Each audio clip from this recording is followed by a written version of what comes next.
Nesse vídeo vamos falar sobre a Olimpíada Brasileira de Ciências. Eu tenho recebido muita demanda aqui no canal para cobrir outros eventos, outras Olimpíadas, vestibulares, né, trazer conteúdo mais diversificado. Confesso que tem faltado tempo na minha vida pessoal para fazer isso. Esses dias um inscrito aqui do canal, o Miguel, perguntou se eu poderia fazer um vídeo sobre essa Olimpíada aqui. Eu achei interessante, né, aceitei o desafio. Vim aqui no site, dei uma olhada, né, no histórico, nas provas anteriores, no conteúdo. Estamos no ano de 2024, no ato da gravação desse vídeo.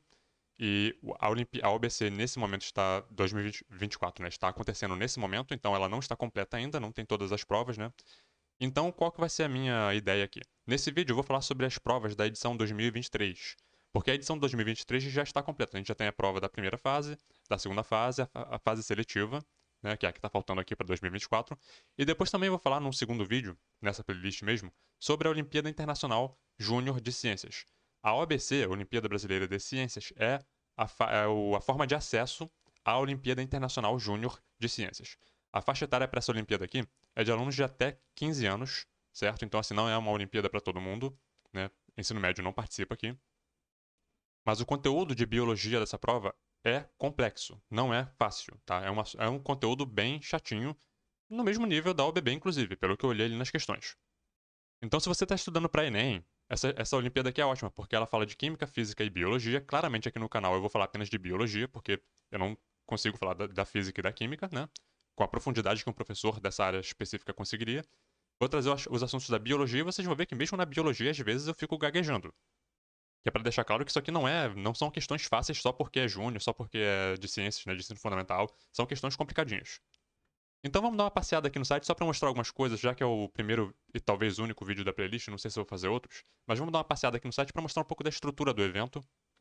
Então vocês estão vendo aqui agora o calendário do ano de 2024, né? Vocês estão vendo que a primeira fase já teve em abril, a segunda fase foi em junho, a fase seletiva para a Olimpíada Internacional vai ser em setembro, né? Não tem data definida ainda, por isso que eu decidi olhar a edição de 2023, porque lá a prova, as edições, né? As fases da edição já estão completas. A internacional esse ano sendo em Bucareste, na Romênia. Então, se você está se preparando aí para participar de alguma edição posterior, né, dessa Olimpíada aqui, aqui no site da UBC vai ter, né, o regulamento, vai ter todas as informações técnicas que você pode estar precisando de repente. Claro, você vai ter um professor orientador, né, para quem você pode fazer perguntas, mas tá aqui, ó. A estrutura dela como é que é? Primeira fase, segunda fase, né, e fase seletiva. Você vai passando, né, de fase para fase até chegar na fase seletiva, onde se você passar da fase seletiva, você vem para a IJSO, que é a Olimpíada Internacional Júnior de Ciências, que é composta por uma prova teste, uma prova teórica, uma prova experimental e, por fim, uma avaliação. Uma coisa muito interessante que eu achei aqui da OBC, eles têm aqui, né, por exemplo, a primeira fase, depois vem uma fase, tem a prova, e depois vem uma fase de entrevistas, onde alguns participantes podem ser convocados para prestar, digamos assim, esclarecimentos adicionais sobre as respostas que eles ofereceram, né, em alguma questão da prova. Isso aqui é interessante para evitar justamente aquela coisa, né, da trapaça, né? O aluno vai ter que responder a prova, vai ter que justificar aquilo e vai ter que depois prestar contas lá, né, se eles acharem que teve alguma coisa estranha ali. Isso acontece em todas as fases, então fiquem atentos aí. Primeira fase relacionada nos colégios, né, no colégio mesmo do aluno inscrito. A segunda fase, sedes regionais. A fase seletiva nas sedes nacionais, São Paulo e Fortaleza. Não sei se todo ano é assim ou se esse ano está sendo assim, mas fiquem atentos aí a esses detalhes, né? E a Olimpíada Internacional é internacional. No que concerne a biologia, são 15 questões de biologia em cada uma das provas, pelo que eu olhei. Na fase seletiva vão ter também questões teóricas, né? Então isso aumenta um pouco, são 15 é, objetivas, né? E depois mais 10 teóricas. Então, assim, é um pouquinho trabalhoso. Prepare-se, né? Acostume-se com esse formato. Outra coisa que pode ser interessante também para quem está se preparando aí é olhar aqui o programa, né? Que é o conteúdo da Olimpíada. Ah, aqui é bem assim, não é. É meio, digamos, diferente, né? A forma como eles abordam. Então, por exemplo, um exemplo aqui: habilidades científicas e de segurança, compreensão científica e métodos de trabalho no laboratório, identificar e utilizar equipamentos. Tá vendo? É assim que eles colocam o programa da Olimpíada. Olhando rapidamente assim, o que, é que pode ter a ver com biologia aqui? Eu acho que sempre tem um pouquinho de biologia em tudo, né? Mas, por exemplo, sobrevivência no meio ambiente. Vejamos aqui. Energia parece mais coisa da física, né? Como começa a vida, então a origem da vida, né? Resolver problemas acho que se encaixa em qualquer uma delas. Ácidos e bases mais da química. Universo. Vamos ver aqui, ciência e tecnologia, ok. Mantendo-se saudável, saúde humana, né? Saúde, enfim, de maneira geral. Átomos. Ciclos da natureza, tem biologia aqui, tem química também. Também tem física, óbvio. do que são feitas as coisas, doenças, biologia, né? Ciência global, ciência e as estradas. O corpo humano, isso aqui é super fundamental, né? Fisiologia, anatomia, sistema, enfim, né? Sistemas do corpo. Ciência forense, também deve ter um pouco de biologia aqui, um pouco ou muita, né? Capacidade matemática é onde eu sou eliminado de qualquer Olimpíada, porque, enfim. E pelo que eu vi, a matemática ali, ela realmente exige, tá? Tem que saber, ó, potências e raízes quadradas, equações quadráticas, logaritmos, geometria simples, trigonometria, enfim. É um horror. Pra quem gosta de matemática, vai estar em casa. E aqui, finalmente, as edições anteriores, né? Por que eu tô fazendo esse vídeo com a edição de 2023? Tá vendo que a 2024 tá aqui, tem apenas a primeira fase, né? Enquanto que a 2023 já tá ela completa. Então, assim, vamos falar sobre as 3 fases da OBC do ano de 2023. No próximo vídeo aqui da playlist, eu vou falar sobre a internacional, tá? Que vão ser as outras, né, 3 provas aqui de baixo, algumas delas em inglês. Vou dar só um apanhado geral, assim, por isso que eu tô gastando algum tempinho na introdução, porque as provas mesmo eu não vou me aprofundar muito, não. Eu vou só mostrar assim, um panorama geral, discutir uma questão ou outra pontualmente, e enfim. Então, passando agora para as provas, né? Tá aqui a prova da primeira fase. Uma coisa interessante que eu quero comentar aqui é o sistema de correção deles. Olha só, se você acerta a questão, né? Eles te dão um ponto. Se você erra, se você não responde a questão, você não ganha ponto, 0 pontos. Agora, se você responde errado, você perde 1/4 de ponto, 0,25. Isso aqui é um sistema anti-chute, já percebeu? Porque é melhor você não responder uma questão que você não sabe do que você responder e errar. Então, assim, a pessoa pensa 2 vezes antes de responder uma questão, né? Eu deixaria várias em branco ali, inclusive. Mas, enfim, achei interessante isso aqui. Nessa primeira fase, 45 questões de múltipla escolha. Depois a gente vai olhar a segunda fase, tá aqui a prova da segunda fase. Mesma coisa, né? Aquele sistema também de correção. E 45 questões de múltipla escolha. E por fim, iremos fechar o vídeo com a fase seletiva, né? Com a prova da fase seletiva, que é uma prova um pouco mais complexa, né? A gente nota aqui que as outras são 3 horas para resolver, né? Aqui você já vai ter 4 horas, indicando que já é uma prova um pouco mais complicadinha, né? 45 questões objetivas e itens dissertativos correspondentes a 15 pontos, né? Divididos entre biologia, química e física. 2 cadernos, um com 25 páginas e o segundo com 7 páginas, que é o dos itens dissertativos. Então, voltando aqui para a primeira fase, vou correr aqui a prova só para vocês verem a estrutura. Repara que começa com física, não sei se todo ano é assim, né? Talvez seja, talvez não seja. Aí tem as questões de física, que eu vou fingir que não vi nada disso aqui, porque o meu coração começa a bater mais rápido, de medo. Depois vem a prova de química. Só para mostrar assim, que existem, né? Existe a parte da prova que é de física, com questões de física, depois química, depois biologia. As questões não vêm misturadas que nem no Enem, não. Elas vêm em partes específicas da prova. Deixa eu sair daqui de química também, porque começa a ficar meio nervoso. E por fim vem biologia. Agora vamos falar um pouco sobre as questões da biologia. 31 já é uma questão de ecologia, traz aqui uma cadeia alimentar simples, né, com gafanhotos, que são consumidores primários, que se alimentam de plantas, produtores, né, e servem de alimentos para passarinhos, que vão ser os secundários, que por fim são predados pelos gaviões, que aqui nessa cadeia são os topo de cadeia, topo de pirâmide, né, os predadores de topo de cadeia, digo, e que portanto são os consumidores terciários. Nessa lógica, nessa dinâmica, a gente pode dizer que o aumento da população de gaviões nessa região acarretará a consequente redução da população de plantas. Por quê? Porque os gaviões vão comer os passarinhos que comiam os gafanhotos. Se tem, se tem menos gafanhoto, se tem menos passarinho, vai ter mais gafanhoto. E se tem mais gafanhoto, vai ter menos planta. Portanto, você vai ter ali redução na população de plantas. Né? É uma lógica simples de cadeia alimentar, não tem nada muito complexo aqui não. A 32 falou sobre divisão celular, gametogênese. Repara que ela pergunta: é correto afirmar? Fiquem atentos ao correto ou incorreto, né, que é uma coisa que às vezes pode surgir, na UBB tem muito, mas Enem geralmente não aceita a questão sobre, assim, é incorreto afirmar, porque isso soa como uma pegadinha, né? Então o Enem não aceita mais isso. Aqui, aparentemente, eles estão também indo nessa lógica. Eles não colocam questão de incorreto, mas fica atento, né, porque se tiver, é chato cair nesse tipo de pegadinha, né? Seria correto afirmar. Então, gametas haploides são originados por meio da separação dos cromossomos homólogos que ocorre na meiose 1. Lembrem agora da gametogênese, né? Vai ter meiose 1, meiose 2, né? Na meiose 1, o que acontece? Os cromossomos homólogos são separados.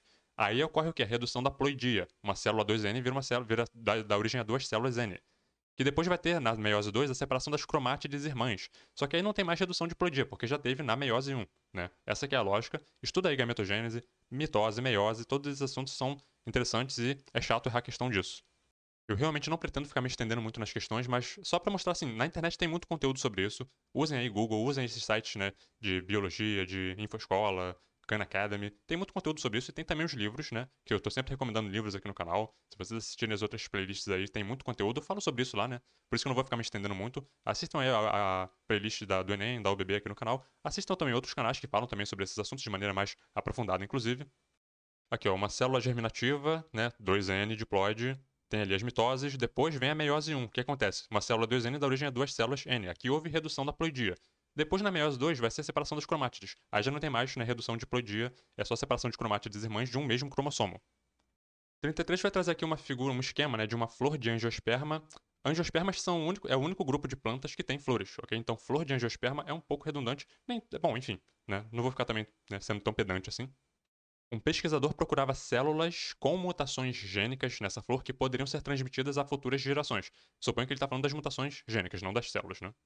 Em qual parte da flor ele vai encontrar essas células que podem ter ali nessas mutações gênicas que podem ser transmitidas para as gerações posteriores? Dentre as alternativas que foram dadas aqui, letra E, na antera e no óvulo. O óvulo é onde está ali, né?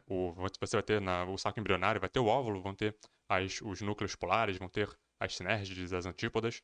O óvulo é onde está ali a informação genética, né, da célula do gameta, digamos, feminino. E na parte masculina, você vai na antera, porque o que tem lá nas anteras? Aqui na alternativa, né?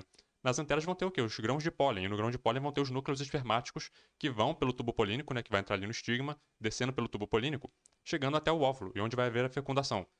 Então fica atento a isso, né? Essa anatomia vegetal, que é simples também, é básica, não tem nada muito complexo aqui. É só realmente a pessoa saber os nomes, né? A nomenclatura de cada parte, saber quem que é masculino, quem que é feminino. E, enfim, quando eles colocam aqui pétalas e sépalas, as pétalas e as sépalas elas não têm participação direta na reprodução, né? Elas são só uma parte ali que participam sim da sinalização, né? Muitas das vezes atraindo polinizadores, que são importantes na reprodução, mas elas não têm células ali que poderiam ser transmitidas, entendeu? Essa aqui é a lógica. Estaria realmente no grão de pólen e no óvulo. Aqui no caso a antera que tem os grãos de pólen. 34 falou de circulação, batimento do coração, né? Essa anatomia do coração também é bem importante saber, né? Onde está o átrio, o ventrículo, né? As válvulas, o caminho do coração, o percurso do coração o percurso do sangue dentro do coração. Aqui está acontecendo uma sístole, né? Contração do dos ventrículos, empurrando o sangue em direção às artérias pulmonares e à aorta. A figura ali indicando, né, a abertura das válvulas semilunares. Então, nos ventrículos, certo? A sístole, né, vai estar acontecendo nos ventrículos, que é a contração dos ventrículos, promovendo então o aumento da pressão nas artérias aorta e pulmonares. Quando ocorre então essa contração, é feita a injeção, né, o sangue é empurrado em direção a essas artérias e ocorre então ali naquele local aumento da pressão, porque o sangue está sendo bombeado em direção a elas. Repara que a letra E falava de redução da pressão, então a pessoa de repente ficaria entre um e outro, né? Ficaria em dúvida se foi aumento de pressão ou redução de pressão. O correto é aumento da pressão, porque houve o bombeamento do sangue em direção a essa artéria. 35 alelos letais, um alelo dominante K autossômico, condiciona a pelagem amarela nos ratos, então a presença do K dominante, né, pelo amarelo, sendo letal quando está em homozigose. Então casão, vamos colocar assim, né, morre. Casão, casinho, amarelo. Já o alelo recessivo condiciona a pelagem marrom, então casinho, homozigoto recessivo, é marrom. Considerando o cruzamento entre parentais amarelos, só podem ser heterozigotos, né? Porque o homozigoto dominante morre. A probabilidade de nascimento de uma fêmea marrom é de 1/6. Vamos ver como é que faz esse cálculo. Então, brevemente aqui, se você é casão, você seria amarelo, mas você morre, né? Você aborta, você não nasce. Então, se existe algum amarelo, ele é heterozigoto necessariamente. Quando você cruza, então, dois amarelos, você está cruzando dois heterozigotos. Desse cruzamento vai surgir 25% casão que morre e o resto, né, vão ser 50% heterozigotos e 25% homozigotos recessivos, sobrevivem. Mas então qual é a probabilidade de ser marrom? É de 1/4? Não, porque se você nasceu, né, você não pode ser casão. Você não conta essa probabilidade, você vai contar 1/3, né? Dentre aqueles que nascem, você vai contar essa probabilidade. Então a probabilidade de ser marrom é 1/3. E você tem que também considerar a probabilidade de ser fêmea, que é de 1/2. Você vai fazer 1/2, 1/3, que é a probabilidade de ser marrom, vezes 1/2, que é a probabilidade de ser fêmea, vai dar 1/6. Tem que tomar cuidado com essa coisa aqui de não fazer 1/4, tá? Porque o casão, o homozigoto dominante, não conta nessa probabilidade porque é um genótipo inviável. 36 falou sobre verminoses causadas por plateumintos parasitas. Frequentemente essas doenças afetam pessoas que vivem em condições precárias de habitação, saneamento e higiene. Com base no conhecimento sobre teníase, assinale a alternativa correta. Letra D, o ser humano se contamina, sobre a teníase, né? se contamina ao ingerir carne crua ou mal cozida que contém cisticercos, os quais no intestino delgado sofrem algumas alterações, prendem-se à mucosa intestinal através dos cólicos. E aí se transforma, né, no verme, na tênia, né, na solitária, que a gente está acostumado. Então isso aqui é a teníase. Não confundir com a cisticercose, que envolve o mesmo parasito, né? Mas ali a pessoa vai ingerir o ovo na cisticercose, né? O ovo dentro da pessoa. Aí, no caso, na cisticercose, o ser humano vai ter cisticercos no tecido. E esses cisticercos, se chegarem ao sistema nervoso, são casos geralmente graves e letais, tá? Então, estudem a teníase e a cisticercose, para não confundir, né, essas duas parasitoses, que têm seus ciclos complexos, né? A tênia saginata, a tênia solium, uma no porco, outra no boi, né? A tênia... No caso aqui, eles até confundiram, né? Trocaram aqui as bolas. É ao contrário. A falou que tênia, que é um plateuminto, tem tubo digestório, tá errado. Aí ela falou que teníase, comparada com a cisticercose, é mais grave. Na teníase, a pessoa vai ficar liberando, sim, escólex na tênia, né? Mas qual que é a questão? Na cisticercose, como eu falei, ela pode atingir o sistema nervoso. É muito mais grave do que a teníase. Não é que a teníase não seja preocupante, é preocupante. Mas a cisticercose, ela pode desenvolver um quadro mais grave do que a teníase. Ambos merecem atenção e merecem tratamento. A C falou que nas fezes, né, do boi e do porco, você vai ter ali os cisticercos. Não, os cisticercos estão no tecido, estão na carne. Você come a carne mal cozida e você ingere cisticercos. Nas fezes pode ter ali os ovos. 37 falou sobre empresas que oferecem serviços de determinação de ancestralidade genética. Basicamente, você vai lá e dá toda a sua informação genética para essa empresa e ela diz que você tem uma ancestralidade tal. Se botasse uma arma na sua cabeça e falasse, me dê sua informação genética, você ia saber que aquilo é uma coisa ruim, certo? Se governos do mundo falassem, todo ser humano agora é obrigado a dar a informação genética pra gente, para construir um banco de dados, haveriam protestos, né, manifestações, enfim, atentados terroristas, porque isso é uma coisa seríssima. E, no entanto, hoje as pessoas estão pagando para dar a informação genética completa, integral delas, para empresas privadas, que constroem bancos inteiros com informação genética das pessoas. Cuidado com isso aqui. É legal, é interessante, né? Chama atenção, mas é uma coisa super perigosa que a gente ainda nem tem noção de como isso aqui é uma coisa que pode dar problema um dia. Digamos que um dia surja um governo num determinado país que discrimine pessoas por etnia, por exemplo. Ele vai ter teria, né, informação da pessoa ali, da ancestralidade da pessoa, e conseguiria prender, né, de repente aquela pessoa, enfim, submeter aquela pessoa à discriminação social, até mesmo à prisão, por conta da ancestralidade dela. É uma coisa perigosíssima isso aqui, e enfim. Pois bem, faz-se a coleta do DNA, né, na saliva, etc. Em seguida, o material é comparado num banco de dados mundial que permite determinar as origens genéticas do doador. Ao analisar o DNA mitocondrial do doador, então, DNA mitocondrial, certo? Deve-se esperar que ele seja. A herança mitocondrial ela é de linhagem materna, então, no caso, a sua bisavó passou para sua avó, que passou para sua mãe, que passou para você, certo? Você não recebeu mitocôndria do seu pai, tá? A herança mitocondrial é de linhagem materna, então, a sua avó materna, idêntico à da mãe da sua avó materna. Olha que coisa, né? Mas é. Agora, fiquem atentos que eles têm seu DNA mitocondrial, mas também têm o DNA nuclear, porque você passou tudo, né? Na saliva eles conseguem tudo. Na 38, um professor propôs um experimento. Materiais: um copo plástico pequeno, leite e suco de limão. O copo plástico é um recipiente, né? O leite é uma fonte de proteína, gordura, açúcar, e o limão é um líquido com pH ácido, certo? Ácido cítrico, né? Procedimento: coloque o leite até a metade do copo plástico e em seguida adicione lentamente 20 gotas do suco de limão. Considerando a faixa de pH do suco de limão, que é ácido, a composição biomolecular do leite, como eu falei, né, tem gordura, tem proteína, tem açúcar, os resultados que os alunos observariam na realização do experimento, qual o processo digestório está sendo simulado? Aqui a gente está pensando na ação do suco gástrico sobre as proteínas no estômago, certo? Lá no estômago a gente tem que ter um pH ácido, então a gente vai ter o ácido clorídrico atuando ali, né? Para ativar ali a pepsina que vai agir sobre proteínas, certo? Estudar sistema digestório. 39 vai falar de evolução das plantas terrestres. É uma questãozinha um pouco mais complexa, por quê? Porque ela dá 3 afirmativas, a pessoa depois tem que saber quais eram verdadeiras ou falsas, né? Então aqui a gente tem aquele esquema clássico, né? Briófitas, pteridófitas, gimnospermas, angiospermas. Entre briófitas e pteridófitas, o que surge aqui? Vasos condutores, né? Pteridófitas e gimnospermas surge semente. Isso aqui simplificadamente falando, tá? A evolução é bem mais complexa do que isso. E entre gimnospermas e angiospermas, o que surge? A flor, tá? Esses são os principais eventos que a gente pode elucidar daqui. Então, as briófitas são o primeiro grupo vegetal terrestre a possuir uma epiderme revestida com uma camada impermeabilizante, que a gente tem evidência, sim, né? Estaria correto. 2. Na evolução apresentada em A, surgem os sistemas condutores de seiva bruta e elaborada. A seria aqui entre briófitas e pteridófitas, né? E como eu adiantei, sim, aqui surgem os vasos condutores, né, de seiva bruta e elaborada. Surgindo então aqui, a partir de pteridófitas, tudo isso aqui a gente pode chamar de traqueófitas, são plantas que têm vasos condutores. E 3, no processo evolutivo apresentado em B, aqui eu falei que surge a semente, né? Surgiram as sementes, correto. Porque as gimnospermas são plantas que apresentam já a semente, nua. Também surge aqui grão de pólen, né? Como eu falei, né? Eu fiz uma abordagem aqui simplificada para tentar seguir aqui a lógica da questão. Então, a princípio, todas aqui estavam corretas. 40 trouxe aqui um esqueminha de um experimento clássico, né, para testar hipóteses sobre a origem da vida. É o experimento de Urey-Miller para testar a teoria, né, de Oparin-Haldane sobre a origem abiótica da vida na Terra primitiva, né, as condições ali da atmosfera e a vida surgindo na água a partir, né, de condições abióticas, né, de elementos que estavam ali disponíveis, né, na atmosfera, eventualmente na água, e aí vieram as descargas elétricas, né, dos raios, enfim, toda aquela questão que a gente estuda em origem da vida, são teorias, né, mas são teorias que têm ali um certo grau de razoabilidade, e esse teste aqui ele era interessante para testar o surgimento de moléculas complexas, como de repente aminoácidos, né, enfim, nucleotídeos, algum outro tipo de molécula importante para a vida, moléculas orgânicas importantes para a vida, a partir de materiais simples, materiais químicos abióticos simples.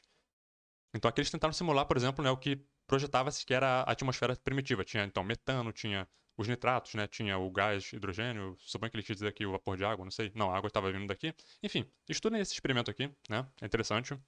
E a partir desse experimento foi possível, pela simulação das supostas condições da Terra primitiva, foi possível formar matéria orgânica em condições abióticas. Esse que é o resultado, né, o grande achado desse experimento, que depois foi aperfeiçoado, né, foi melhorado.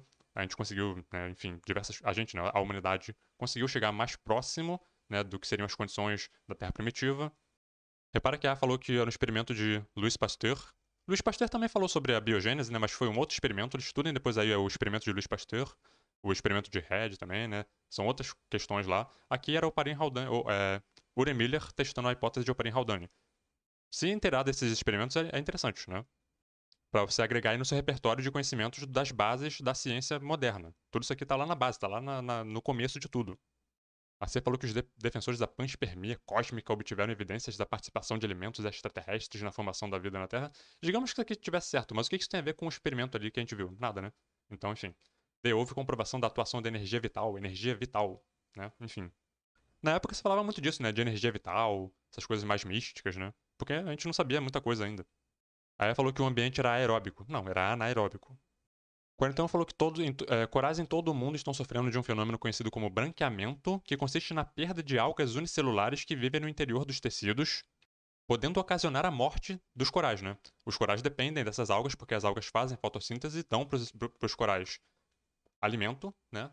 Produto dessa fotossíntese delas, e os corais oferecem para as algas o quê? Substrato, né? Um lugar para elas se fixarem, uma posição privilegiada para obter ali a luz do sol e etc. Sobre o tipo de interação entre corais e algas, é correto afirmar que é uma interação de mutualismo, onde as algas fornecem alimento para os corais e estes fornecem sais minerais e gás carbônico, o substrato para elas poderem fazer a fotossíntese. 42 falando aqui sobre membrana plasmática, bicamada lipídica, né, permeabilidade seletiva. A membrana ela atua como uma barreira para diversas moléculas, né, de tamanhos grandes ou as que têm uma polaridade, né, e que vão passar ali através de proteínas. O transporte de íons e certas moléculas hidrossolúveis para dentro e para fora, né, é realizado por proteínas transmembranas. Quanto ao transporte de moléculas e íons através das membranas celulares, marque a alternativa correta. Letra C disse que o transporte ativo de solutos através da membrana sempre é mediado por proteínas transportadoras acopladas a uma fonte de energia. Então pensa aí na bomba de sódio e potássio, que faz transporte ativo de sódio, né, e potássio.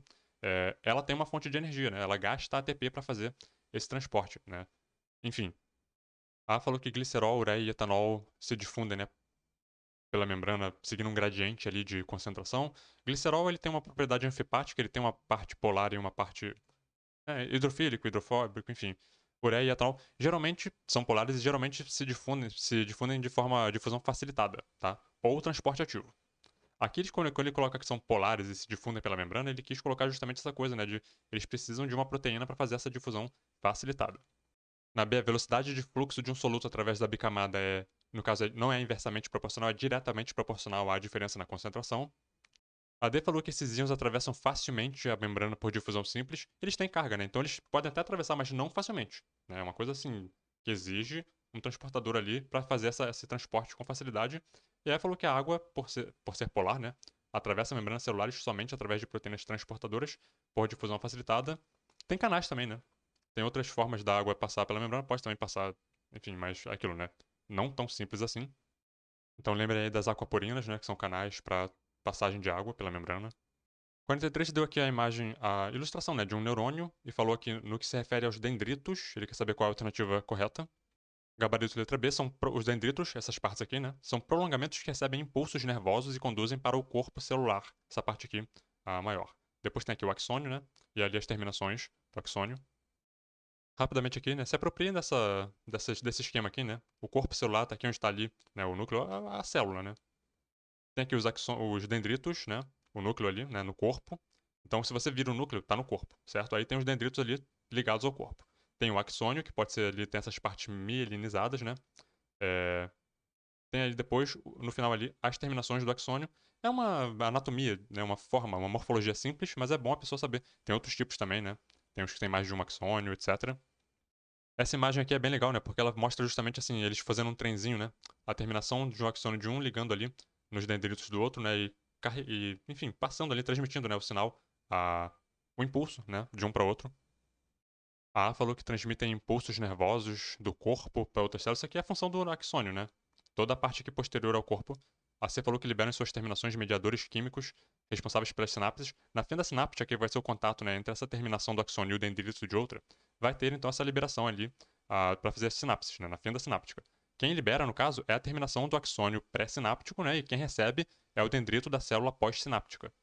Enfim, aí falando dos prolongamentos envoltos, né, por bainha de melina, que é o axônio, tá vendo? Eles sempre confundem alguma coisinha. É importante a pessoa se apropriar dessas estruturas para justamente não ficar na dúvida aqui.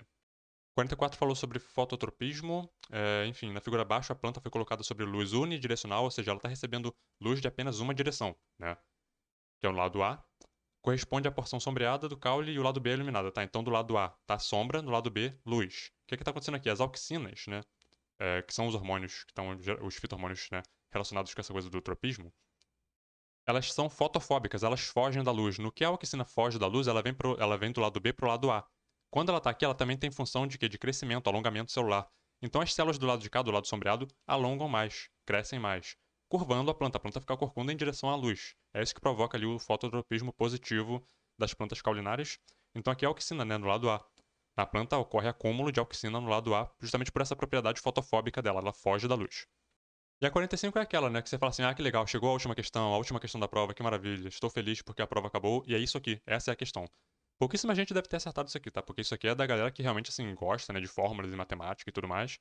Não é, assim, difícil, mas, assim, pra quem não gosta muito de matemática, é um troço que você fecha o olho e, enfim, respira fundo, né, e vai. Vamos com calma aqui. Uma população de certa espécie, população é de espécie, né?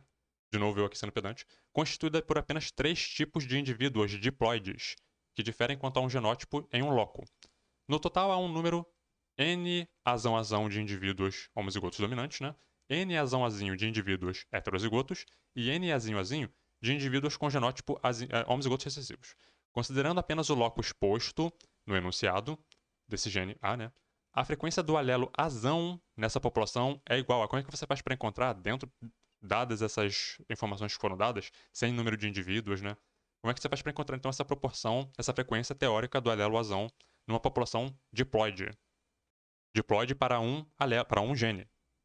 Você vai fazer frequência de indivíduos, né, azão vezes 2, porque eles são diploides, mais frequência de heterozigotos divididos por 2 vezes a quantidade de indivíduos homozigotos dominantes, a quantidade de indivíduos de heterozigotos e homozigotos recessivos. Essa basicamente é a fórmula. Vou colocar um caso aqui agora prático para ficar um pouco menos abstrato, né? A sorte é que geralmente o pessoal que participa dessas Olimpíadas gostam de matemática, né? Porque tem muita física, muita química, né? Então, assim, já estão acostumados. A gente que é da biologia, enfim. Aqui tá então a fórmula, né? Repara aqui que eu coloquei amarelinho, coloridinho, né? Pra ficar mais fácil, mais acessível pra galera que é mais que nem eu, né? Que não gosta muito disso aqui.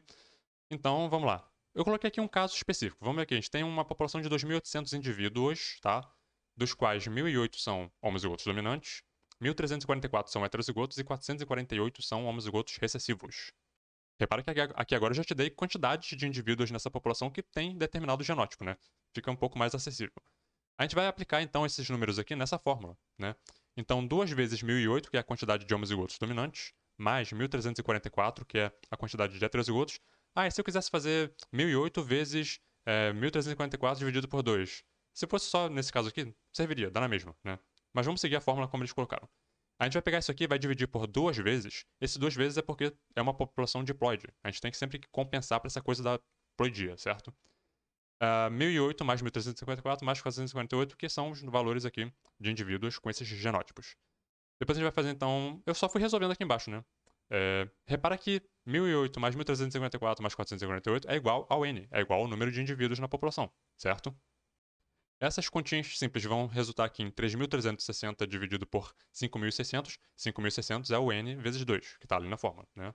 Isso aqui dá 0,6, portanto a frequência de azão é 0,6. Se eu sei a frequência de azão, assumindo que é uma população que tem apenas 2 alelos, né, não existe aqui nenhuma polialelia, eu sei que a frequência de azinho é 1 menos azão, que é 0,6, então vai ser 0,4, ok? É o que deu para fazer. Eu não sei se isso aqui ficou muito claro, mas é o que deu para fazer. Agora, como é que eu poderia, de repente, redescobrir, né, esses valores numa questão que, de repente, me desse apenas, assim, algumas informações, mas não me desse tudo? Eu fiz um slide aqui só para meramente ilustrativo. Algumas pessoas vão conseguir acompanhar isso aqui, mas eu não tenho muita esperança. Espero que seja o seu caso, que você consiga olhar para isso aqui e faça sentido. Então eu dei aqui uma população de 2.800 indivíduos e eu te dei que existem nessa população 448 homozigotos recessivos. É fácil, o genótipo homozigoto recessivo ele é fácil de reconhecer. Lembra aí das ervilhas de Mendel, né? Que as ervilhas verdes, né, eram homozigotas recessivas e sempre dava ervilha verde, sempre dava homozigoto recessivo, enquanto que as amarelas elas podiam ser homozigotas dominantes, mas poderiam também ser heterozigotas, porque o alelozão domina, né? Então o fenótipo homozigoto recessivo, ele geralmente, numa questão aqui que a gente está para apenas uma característica, né, ele é facilmente reconhecível. Repara que esse 448 é a frequência fenotípica. Se eu faço isso aqui, né, 458 dividido por 2.800, eu obtenho 0,16. O que é 0,16? 16% dessa população tem esse genótipo, portanto, essa é a frequência genotípica do genótipo azinho-azinho. Se eu tenho a frequência genotípica de azinho-azinho, eu consigo obter a frequência alélica de azinho, como raiz quadrada de 16, que dá 0,4, viu? Igual estava lá no outro slide. Se eu sei a frequência de azinho, eu sei a frequência de azão, que é 0,6. Complementar 1 menos 0,4 igual a 0,6, porque só tem esses dois alelos nessa população aqui. A gente está analisando apenas esses dois alelos para esse gene. Por isso que é possível fazer assim. Então eu tenho as frequências alélicas de azinho e azão.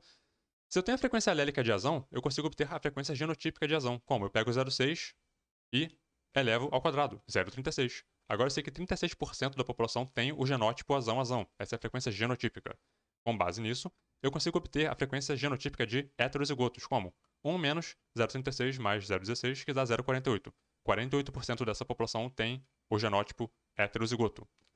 E eu consigo também as frequências fenotípicas, né, de azão a azão, 0,36, né, vezes 2.800, proporção, né, 1.008 indivíduos, azão-azinho, 0,48 vezes 2.800, que é o N, 1.344, viu? Eu só coloquei aqui assim, a forma como você poderia pensar obter essas informações se a questão não der todas. Se a questão te der apenas, por exemplo, o genótipo homozigoto recessivo.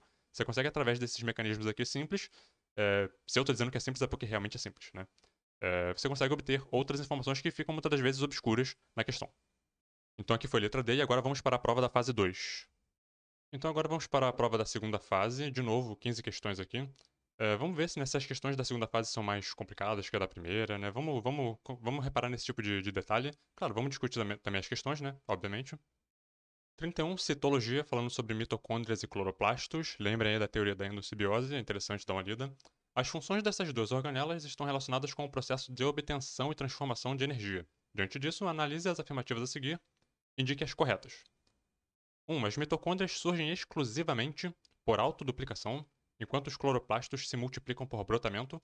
É importante já começar dizendo que é o seguinte, as duas se reproduzem, entre aspas, né, da mesma forma. Elas têm uma duplicação, né, elas têm uma multiplicação com mecanismos que são ali semelhantes, né, análogos ao das bactérias, porque elas têm uma origem bacteriana, né, têm essa origem procarionte. Então a forma de reprodução, entre aspas, delas, tanto das mitocôndrias quanto dos cloroplastos, são também semelhantes ali daquela bipartição, né? Como a gente observa nas bactérias. Elas têm seu próprio genoma, né? Alguma parte deles está associado à célula, mas elas têm uma certa autonomia. Elas respondem a estímulos da célula, sem dúvida. E elas têm condição, elas têm maquinária de produção própria para elas poderem, inclusive, ativar sua própria duplicação. Então, utilizando aqui o termo que eles usaram, né, eu diria que as duas são por autoduplicação. 2. A função das mitocôndrias é a respiração anaeróbia, que resulta na produção de ATP? Não, né? Respiração aeróbica, que vai ser ali a oxidação da glicose, né, do açúcar, da glicose, a oxidação completa da glicose, gerando muito ATP, sem dúvida, mas isso aí a gente classificaria como respiração aeróbia. E a 3 disse que o pigmento mais abundante no interior dos cloroplastos é a clorofila, ok, responsável por captar luz solar, que será a energia necessária para o processo de fotossíntese. Tudo certo aqui, ok. Então, como eu encontrei falhas nas duas primeiras, eu diria que apenas a 3 está correta. Então, na primeira fase, a gente teve uma cadeia alimentar simples, né, com gafanhoto, planta, gavião, passarinho. Aqui a gente já tem uma teia trófica, né, um pouco mais complexa, que envolve ali mais níveis tróficos, uma interação mais complexa entre os componentes desses níveis tróficos. Vamos dar uma olhada então aqui no que a questão estava solicitando. Assinale a alternativa que relaciona corretamente os níveis tróficos dos organismos nessa teia alimentar. Beleza, a gente tem aqui uma planta, né, que é o produtor. Temos aqui coelho, rato e morcego, consumidores primários.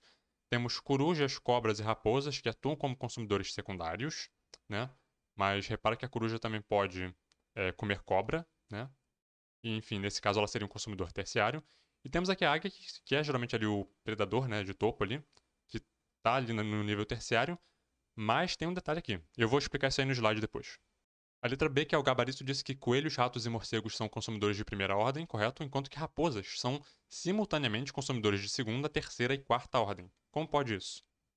Então eu fiz um esquema aqui que a princípio está correto, eu espero que não tenha cometido nenhuma falha aqui. É muito fácil se confundir com essas coisas. Mas repara que a gente tem aqui os níveis, né? Coelho, rato e morcego sempre comem planta, então eles são consumidores primários, né? A cobra, ela tem ali, né, o consumidor secundário, né, porque ela come rato. Agora, a coruja, ela é uma peça-chave aqui. Ela pode comer morcego ou rato, né? Mas ela também pode comer cobra. E quando ela consome morcego e rato, ela é consumidora secundária. Quando ela come cobra, ela é consumidora terciária. Repara que a raposa, ela pode comer coelho, então seria consumidor secundário, né? E ela pode também comer coruja. Se ela comeu coruja que comeu morcego, ela é consumidora terciária. Se ela comeu coruja que comeu cobra, ela é consumidora quaternária, né? De quarta ordem. A águia, ela pode comer quase todo mundo. Ela pode comer rato, então seria secundário, né? Ela pode comer cobra, terciário. Ela pode comer coruja. Se ela comer coruja que comeu morcego, terciário. Se ela comer coruja que comeu cobra, quaternário. E se ela comer a raposa que comeu coelho, consumidor terciário. Se ela comer raposa que comeu coruja, que comeu morcego, etc, né? Se ela comeu raposa que comeu coruja, que comeu cobra, quinta ordem. Olha que coisa confusa, né? Por isso que eu falei, tomara que eu não tenha errado nada aqui, mas a princípio esse aqui é o caso. Comparando essa teia trófica com aquela que foi apresentada na primeira fase, a gente nota que houve aqui um aumento de complexidade na questão, né? 33 fala aqui sobre referências, né, os valores nutricionais, né, a ingestão nutricional diária em adolescentes, enfim. Quanto à nutrição e o metabolismo, assinale a alternativa correta. Eu estou pulando o texto porque eu não acho que o texto realmente contribuía para a resolução da questão, isso é um caso que às vezes acontece, né? E o gabarito da letra E, suplementação de proteínas e aminoácidos, aqueles complexos de aminoácido que o pessoal toma quando vai para academia, né? Em forma de pó ou comprimido, na dieta do adolescente pode levar a uma sobrecarga renal e hepática devido ao metabolismo excessivo dos grupos nitrogenados dessas moléculas, rico em aminoácidos, né? Grupos nitrogenados. Tá falando de adolescente aqui porque o público-alvo da Olimpíada são adolescentes, mas isso aqui é verdade para qualquer pessoa, homens e mulheres, adultos, né? Enfim, esses complexos de aminoácidos que o pessoal toma na academia para ter, né, o aumento da massa muscular, eles podem dar essa sobrecarga no fígado e nos rins, levando ali a casos, né, enfim, quebrar, metabolizar aminoácidos, né, vai formar bastante ureia, então vai sobrecarregar o fígado, o rim também participa da eliminação da ureia, enfim, tá tudo interligado, né, você vê que o sistema, a fisiologia, né, tá tudo interligado, ciclo da ureia. A falou que fibras são importantes fontes de aminoácidos, não, fibras geralmente ali tem, né, carboidratos, né, mas não são fontes de aminoácidos, não. Você vai obter aminoácidos de proteínas, né? Proteína vegetal, animal, ou desses suplementos, né? Você também pode obter o aminoácido ali. B falou que o consumo elevado de carboidratos, açúcares, né, na dieta dispara a liberação de glucagon, o contrário, no caso aqui, diminui, né, o glucagon e aumenta quem? A insulina. Quando você tem aumento da glicemia, do açúcar circulando no sangue, né, aumenta a insulina nas células beta-pancreáticas para pegar esse açúcar e botar para dentro das células para poder dar origem ali, dar continuidade ao metabolismo energético. Glucagon em cenários de baixo açúcar em circulação. Você falou que o consumo de gordura saturada do tipo trans é relacionado com redução do nível de LDL, é o contrário, aumento de LDL, que é o é o lipopolissacarídeo de baixa densidade, que é o ruim para a saúde, né? Se acumula nos vasos sanguíneos. E a D falou que necessidades de micronutrientes são maiores na adolescência. Acho que não necessariamente na adolescência. Enfim, não vou entrar nessa discussão, não. É importante em qualquer idade, né? Pessoas idosas. Entre eles, o iodo e a vitamina E são essenciais nas reações de coagulação. O iodo não tem participação em cascata de coagulação. Vitamina E é um composto, né, anticoagulante. Então, o pessoal que está fazendo aí tratamento, né, para, enfim, pressão e tudo mais, a vitamina E tem uma preocupação ali com ela. A vitamina K que participa da coagulação. Então, teve aqui também uma confusão aqui com as vitaminas e os alimentos. 34, anatomia vegetal, anatomia de caule, importante, né? Caule das plantas apresenta meristema apical, uma gema apical, né? Onde é feita ali, enfim, as células que vão dando origem ao crescimento, né? Vertical da planta. A partir dos meristemas apicais formam-se meristemas primários, protoderme, meristema fundamental e procâmbio. Muito importante isso aqui. Tecidos derivados desses meristemas são denominados tecidos primários. Lembrando que tem o crescimento primário, né? E tem o crescimento secundário também.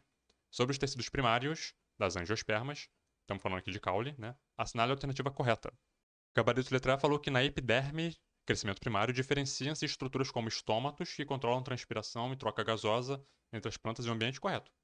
Na epiderme, né, que é um tecido de crescimento, revestimento de crescimento primário, vai ter ali os estômatos, vão ter os tricomas, né? Em caules de crescimento secundário, essas estruturas vão dar vez a outras estruturas que vão ter também participação ali nesses mesmos fenômenos, né? Mas você vai ter os acúlios, né, no crescimento secundário e não tricomas. Isso porque nos troncos, né, que tem crescimento secundário, tem a formação daquela casca, né? Isso impede a formação dessas estruturas típicas de caule herbáceo, caule de crescimento primário. Em relação aos estômatos, né, no caule de crescimento secundário, você vai ter ali as lenticelas, que vão ser um espaço ali de trocas gasosas. Então fiquem atentos a essas diferenças, né? As outras alternativas só trocaram as bolas, né? A B falou que o esclerênquima é um tecido de sustentação. Ok, mas de células vivas? Não, no caso, células mortas, né? O colênquima, que vai ser um tecido de sustentação com células vivas. Então a C falou que o colênquima é um tecido com células mortas, tá vendo? Mudou. A B falou que o esclerênquima era vivo, né? E é errado, eles são células mortas. A C falou que o colênquima são células mortas. Vê que ele trocou, né? A D falou que o floema é um tecido que transporta seiva bruta. Errado, seiva elaborada. E a E falou que o xilema transporta seiva elaborada. Errado, seiva bruta. Viu como é que ele trocou, né? 35. Gametogênese em humanos inicia-se a partir da divisão meiótica de células que se encontram nas gônadas, testículos, ovários. A partir de uma célula que inicia a divisão meiótica, são formados nas mulheres e nos homens, respectivamente. Então, a partir de uma célula, certo? Na mulher, você vai ter ali a formação de um gameta, apenas um óvulo, e 3 núcleos polares, né? Que vão se formar, corpúsculos polares, que não têm função reprodutiva. No homem, uma célula primordial ali dá origem a 4 espermatozoides funcionais, né? Então, repara que tem essa diferença, né? A mulher, a partir de uma mesma célula, gera apenas um gameta, o homem, 4 gametas. Vou colocar um link na descrição para esse textinho aqui. Ó, tá aqui, ó, a espermatogênese, que é a gametogênese masculina, né? As células aqui, espermatogônia. Ela vai dar origem, então, ali no final das contas, a 4 espermatozoides. É interessante saber, né, essas fases aqui intermediárias, né, espermatócito primário, secundário, espermátides, né? Enfim. E aqui a gametogênese masculina, feminina, a oogênese, formação do ovo, né? Então temos aqui as mitoses, formando aqui as ovogônias ou oogônias, né? Ovócito primário, ovócito secundário, com um corpúsculo polar, viu? Então aqui já não deu para essa aqui já não deu origem a 2 células, deu origem a uma funcional, né? E uma que não tem função reprodutiva. Essa funcional aqui vai dar origem a um ovócito, né? Que vai se tornar o óvulo, né? Quando for fecundado, e mais um corpúsculo polar, formando no final das contas um ovócito, né? Secundário, que uma vez fecundado vira o óvulo, e 3 corpúsculos polares que não têm função na reprodução. E quando eu digo não tem função na reprodução, eu digo assim, não tem função direta na reprodução. Esses corpúsculos polares não vão ser, né, fecundados por um espermatozoide. Claro que eles participam ali, né, das etapas intermediárias da meiose, onde existe ali, né, os crossing overs e tudo mais, né, eles pegam ali a informação genética, né, mas enfim, eles não são fecundados, portanto não participam diretamente da reprodução sexuada. Questão 36, presta atenção nessa questão aqui, porque mais pra frente no vídeo, quando a gente estiver na prova da terceira fase, eu vou dizer pra você, lembra que eu falei pra você prestar atenção naquela questão? Então tá aqui, ó. Hipótese heterotrófica sobre o início da vida no planeta Terra propõe que gabarito que foi letra C, a produção de alimentos envolve processos bioquímicos complexos, o que sugere que o primeiro ser vivo fosse heterotrófico, ou seja, ele não produzia o próprio alimento, né? Ele se alimentava de moléculas orgânicas produzidas por processos abióticos no oceano primitivo. Daí a importância daquele experimento lá do Urey Miller, né? Mostrando que é possível produzir, sim, moléculas orgânicas complexas a partir de elementos abióticos. sem participação de seres vivos.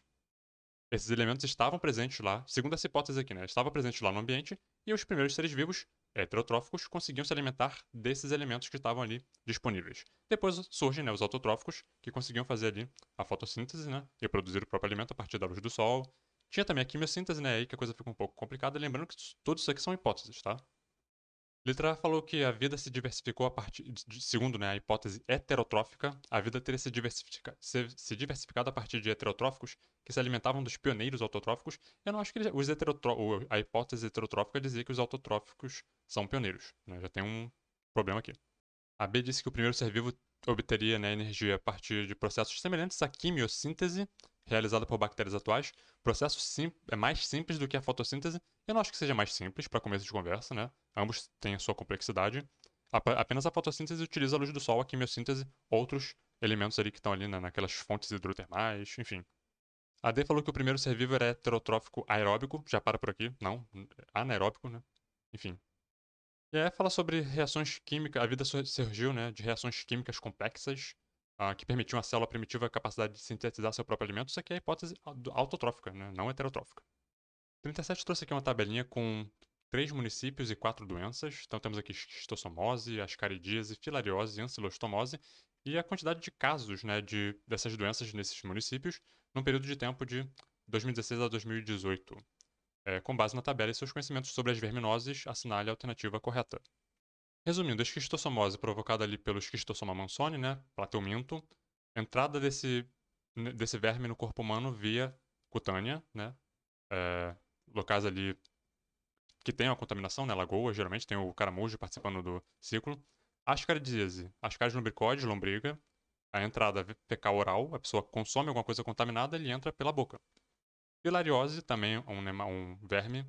Aí aqui já tem um inseto vetor, que é o mosquito, o Anopheles, né? O Culex, digo, que transmite esse verme. E ancilostomose, aqui já temos um nemátodo, que tem também uma entrada via cutânea, assim como o esquistossoma, mas é um nemátodo. Enfim, um exercício importante e fundamental é pegar e estudar os ciclos de todos esses parasitos, né? Tem lá o manual MSD, que geralmente eu coloco o link para ele, né? Usem os sites, usem os livros, né? Enfim. E aqui o gabarito era D. O município 2 poderia tomar como medida preventiva contra a doença, né, de maior prevalência, o uso de inseticidas e mosquiteiros nas janelas. O município 2 teve mais casos de quê? De filariose, transmitida, como eu falei, né, pelo mosquito Culex. Portanto, sim, a combater o inseto vetor, você também reduz ali o número de casos da doença. A A estava errada porque ensinou que a esquistossomose tem via de infecção fecal oral, o que está errado. É cutânea, como eu falei. Inclusive, tanto a esquistossomose quanto a ancilostomose, né, não são por via fecal oral, são por via cutânea. A B falou que o esquistossoma é um nemátodo, ele é um plateuminto. Se vocês olharem depois as alternativas, vocês vão ver os detalhes, né? A C falou que o município 3 poderia se prevenir da ascaridíase, falando para a população evitar andar descalça, insinuando que a Ascaris lubricoides entra por via cutânea, né? Enfim, aqui é via fecal oral. Nesse caso aqui, sim, seria fecal oral. E a letra E falou que todos os parasitos são heteroxenos, dizendo que todos eles têm um ciclo, né, que envolve ali 2 hospedeiros. Pelo menos aqui o Ascaris lumbricoides, ele é monoxeno, né? O único que eu tenho certeza aqui. Os outros todos têm ali algum, por exemplo, a esquistossoma tem o caramujo, né? A filariose tem o inseto vetor. O ancilostoma também é monoxeno, também não tem um hospedeiro intermediário. Enfim, essa aqui é a lógica. O heteroxeno tem mais de um hospedeiro, sendo muitas das vezes um dele definitivo e outro intermediário, né? O definitivo é aquele onde tem reprodução sexuada. E o monoxeno é aquele que tem apenas um hospedeiro no ciclo de vida dele. 38 de genética fala aqui sobre um casal Silvio e Fátima que tem 3 filhos. Um deles é fruto do primeiro casamento de um dos cônjuges, não falou de qual deles, né? De um dos cônjuges. Silvio é do tipo sanguíneo AB RH negativo. Fátima é O RH positivo. Dentre os filhos, Paulo é tipo sanguíneo A positivo, né? Mário é B negativo e Lucas é AB positivo. Sobre o parentesco genético nessa família, o correto é afirmar que, pelas informações que a questão deu, a gente pode traçar os genótipos, né? Silvio é AB, RH negativo, portanto Rzinho é Rzinho. Fátima é O, RH positivo. A gente descobre que ela é heterozigota porque tiveram um filho RH negativo, né? Então ela tem que ter um alelo recessivo também. E tem esses 3 filhos aqui, Lucas, Paulo e Mário. Aí a gente vê aqui que, por exemplo, se Fátima é O, significa que ela não tem o alelo A nem o B. Como é que o Lucas pode ser AB, então? Né? Ele não pode ser filho dela. Né? Ele pegou o A ou o B do Silvio e pegou o A ou o B, o outro, né, de uma outra pessoa. Portanto, a gente traça assim, ó. A ex, né, de Silvio é, foi que deu esse alelo aqui pro Lucas, né? A Fátima não podia ter participado porque ela é O, ela não tem alelo A nem B. Silvio, portanto, deu ou A ou B para Lucas e a ex, né, do Silvio, ela pode ser a homozigota, a heterozigota, B ou B, homozigoto ou heterozigoto. E assim seria formado então esse genótipo do Lucas. E essa ex do Silvio também tinha que ser RH positiva heterozigota, né? Ou pensando bem, ela poderia ser a homozigota dominante também aqui. Enfim, a lógica persiste. Portanto, Paulo e Mário são irmãos por parte de pai e mãe. Lucas é filho de Silvio e não de Fátima. É filho do Silvio com a ex dele, como a gente viu lá no slide. 39, sistema excretor, rins, processo de filtração, né, excretando ali fármacos e outras substâncias. Com base nos conhecimentos sobre anatomia e fisiologia renal, analise as afirmativas a seguir. Quais delas são corretas, né? Então, a baixa pressão sanguínea nos capilares do glomérulo renal força a saída do fluxo sanguíneo para o ducto coletor, formando um fluido denominado filtrado tubular ou urina. Deve ter várias coisas erradas aqui, mas a que mais me chamou a atenção foi a baixa pressão, né? Isso aqui tem que ter uma alta pressão aqui, forçando, né? Forçando essa passagem do sangue ali, do glomérulo, né? Para formar ali, eventualmente, separar, né? Essas substâncias da água. Eventualmente vai formar a urina, né? Lá no túbulo coletor vai sair a urina. Enfim, é um processo complexo, né? Mas aqui precisaria ser uma alta pressão. 2. Glicose, aminoácidos, vitaminas e grande parte dos sais do filtrado glomerular, em condições normais, são reabsorvidos pelas células da parede do túbulo contorcido proximal e devolvidos ao sangue a princípio correto. No néfron, ocorre a filtração em que a pressão do sangue expulsa do glomérulo, aqui ó, a pressão, tá vendo? Expulsa do glomérulo a água e as pequenas moléculas dissolvidas no plasma com sais, moléculas orgânicas simples e ureia para a cápsula. Também correto, portanto, letra E. Apenas a 2 e a 3 a princípio estariam corretas. A questão 40 traz aqui um textinho um pouco mais longo, mas aqui nesse caso era fundamental a leitura do texto para resolver a questão, porque o texto traz informações importantes. Então, tem uma mosca branca que secreta uma substância melada que é rica em carboidratos, comida, né?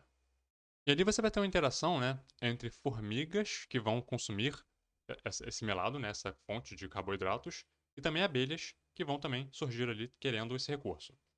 Nessas interações, as formigas se beneficiam da melada e, em troca, protegem as moscas brancas, ou seja, elas oferecem algo em troco, né? Contra predadores naturais. Em períodos de escassez, abelhas sem ferrão também consomem a melada. Competem, portanto, com as formigas, né? Mas não oferecem proteção às moscas. Elas apenas chegam, pegam a comida e vão embora e não oferecem nada em troca. Logo, a gente pode deduzir que as abelhas têm uma relação de comensalismo com as moscas, por quê? Porque elas apenas se aproveitam ali de um recurso alimentar, não agridem as moscas, né? Não fazem mal, mas também não fazem bem, apenas pegam uma coisa, comem e vão embora. E de competição com as formigas. As formigas elas têm uma relação ali de mutualismo, né? Com as moscas, porque elas pegam o alimento, mas elas também protegem. Então, assim, é uma relação de clientelismo, né? Elas dão algo em troca de um recurso que elas pegam. E estão competindo com as abelhas, né? Então, olha só, tem toda essa complexidade aí.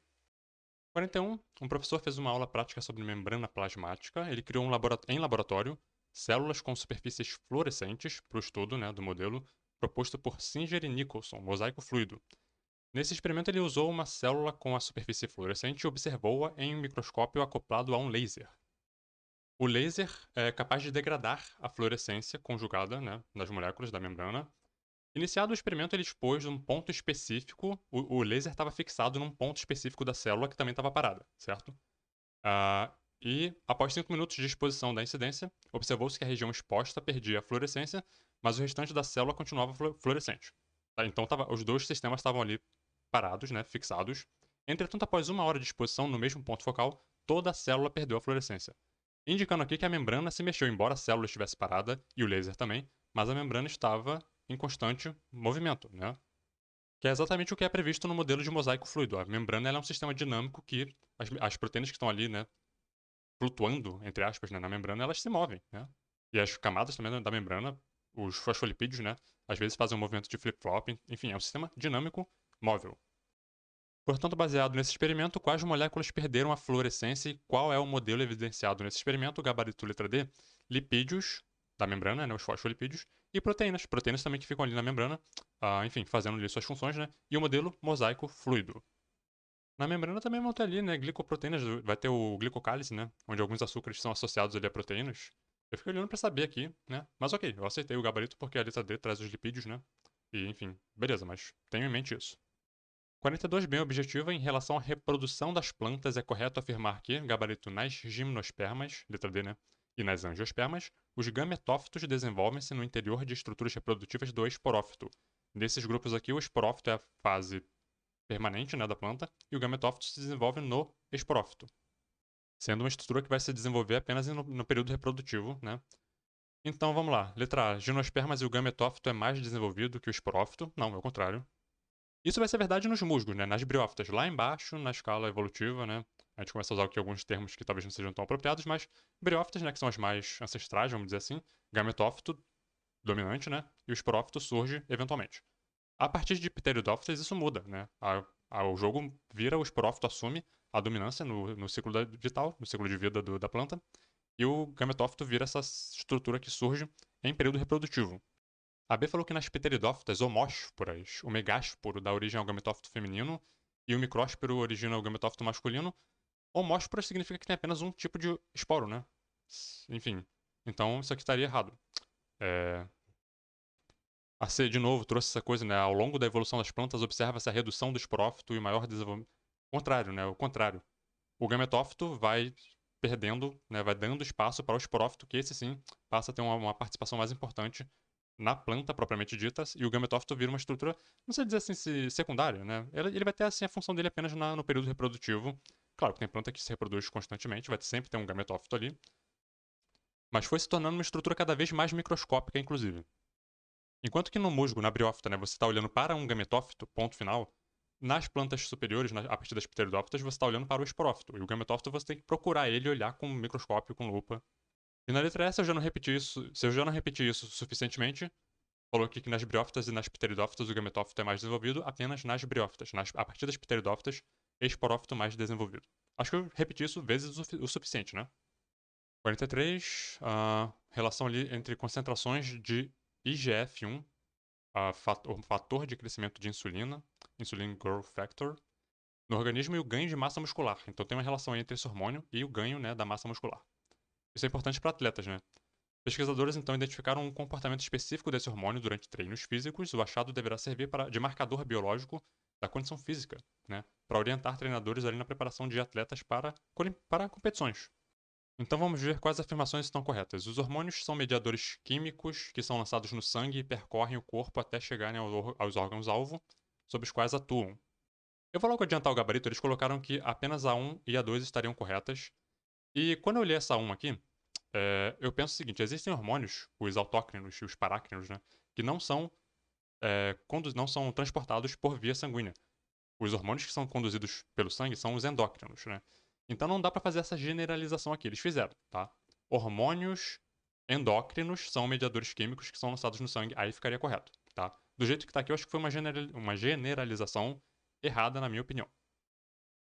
Parácrinos, hormônios, né, são levados a células adjacentes à célula que produziu, e os autócrinos atuam na própria célula que produziu, né? Não vai para a corrente sanguínea. 2 falou que o duodeno é a parte inicial do intestino delgado, responsável por produzir secretina, colecistocinina e enterogastona. Correto. A secretina e a colecistocinina atuam ali na bile, né? No pâncreas, né? Na bile, na ejeção ali da bile. E a enterogastona na motilidade gástrica.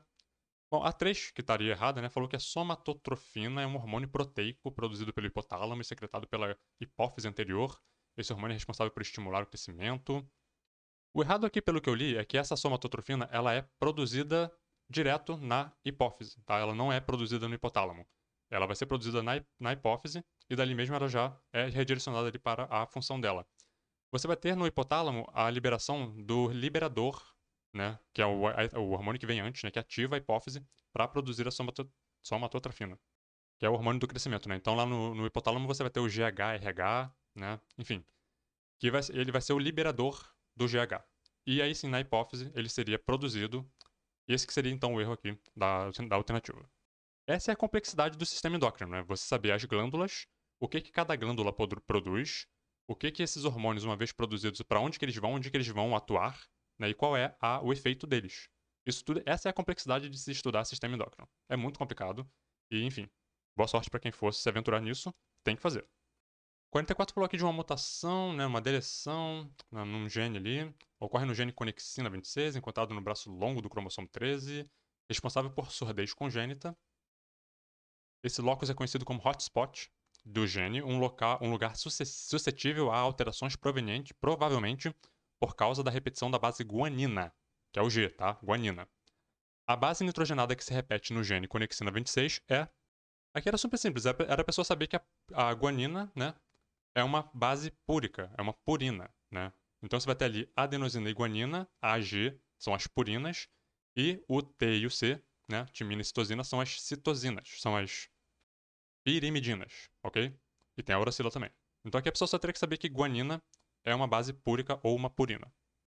Eu vou fazer a 45 aqui, que é a última, né? Vou dar uma pausa porque eu tô cansado já.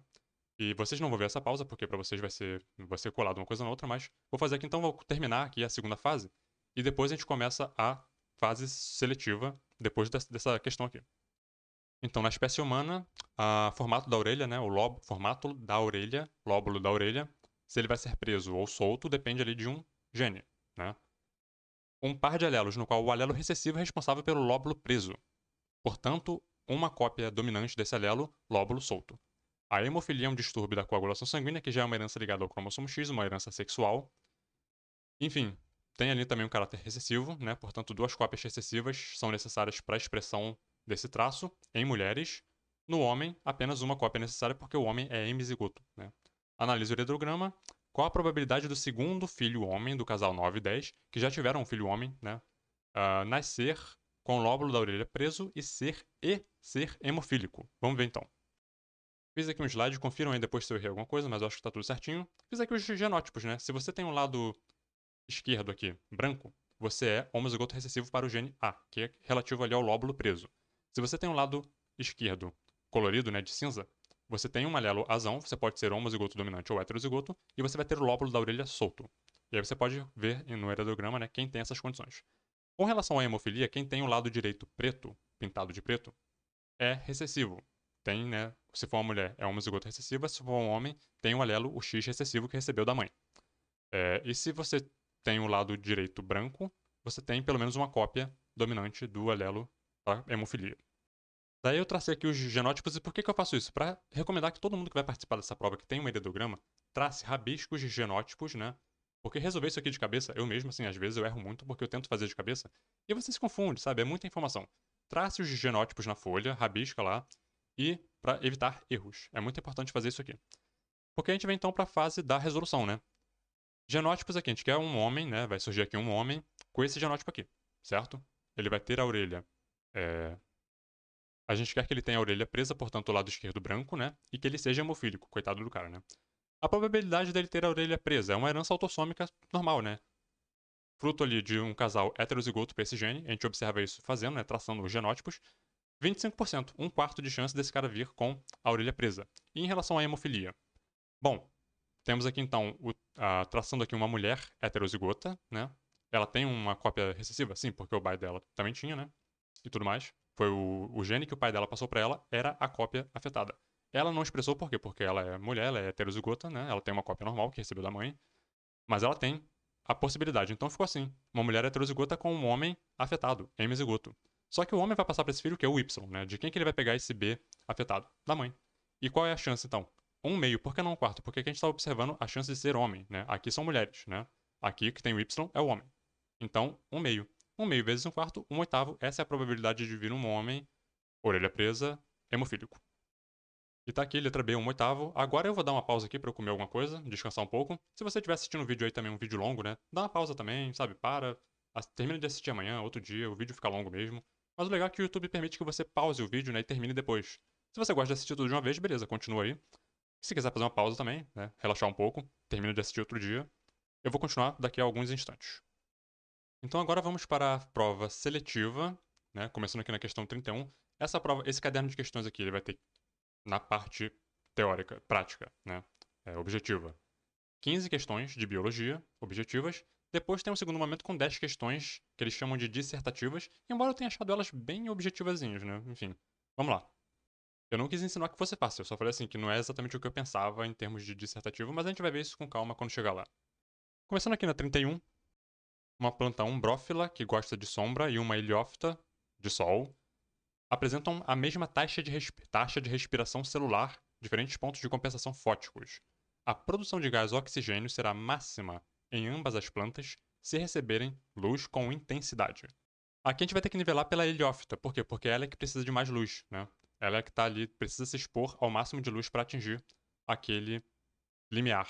A de sombra atinge esse limiar com menos sol. Portanto, a gente vai nivelar pela heliófita. Então, acima do ponto de compensação fótico da planta heliófita.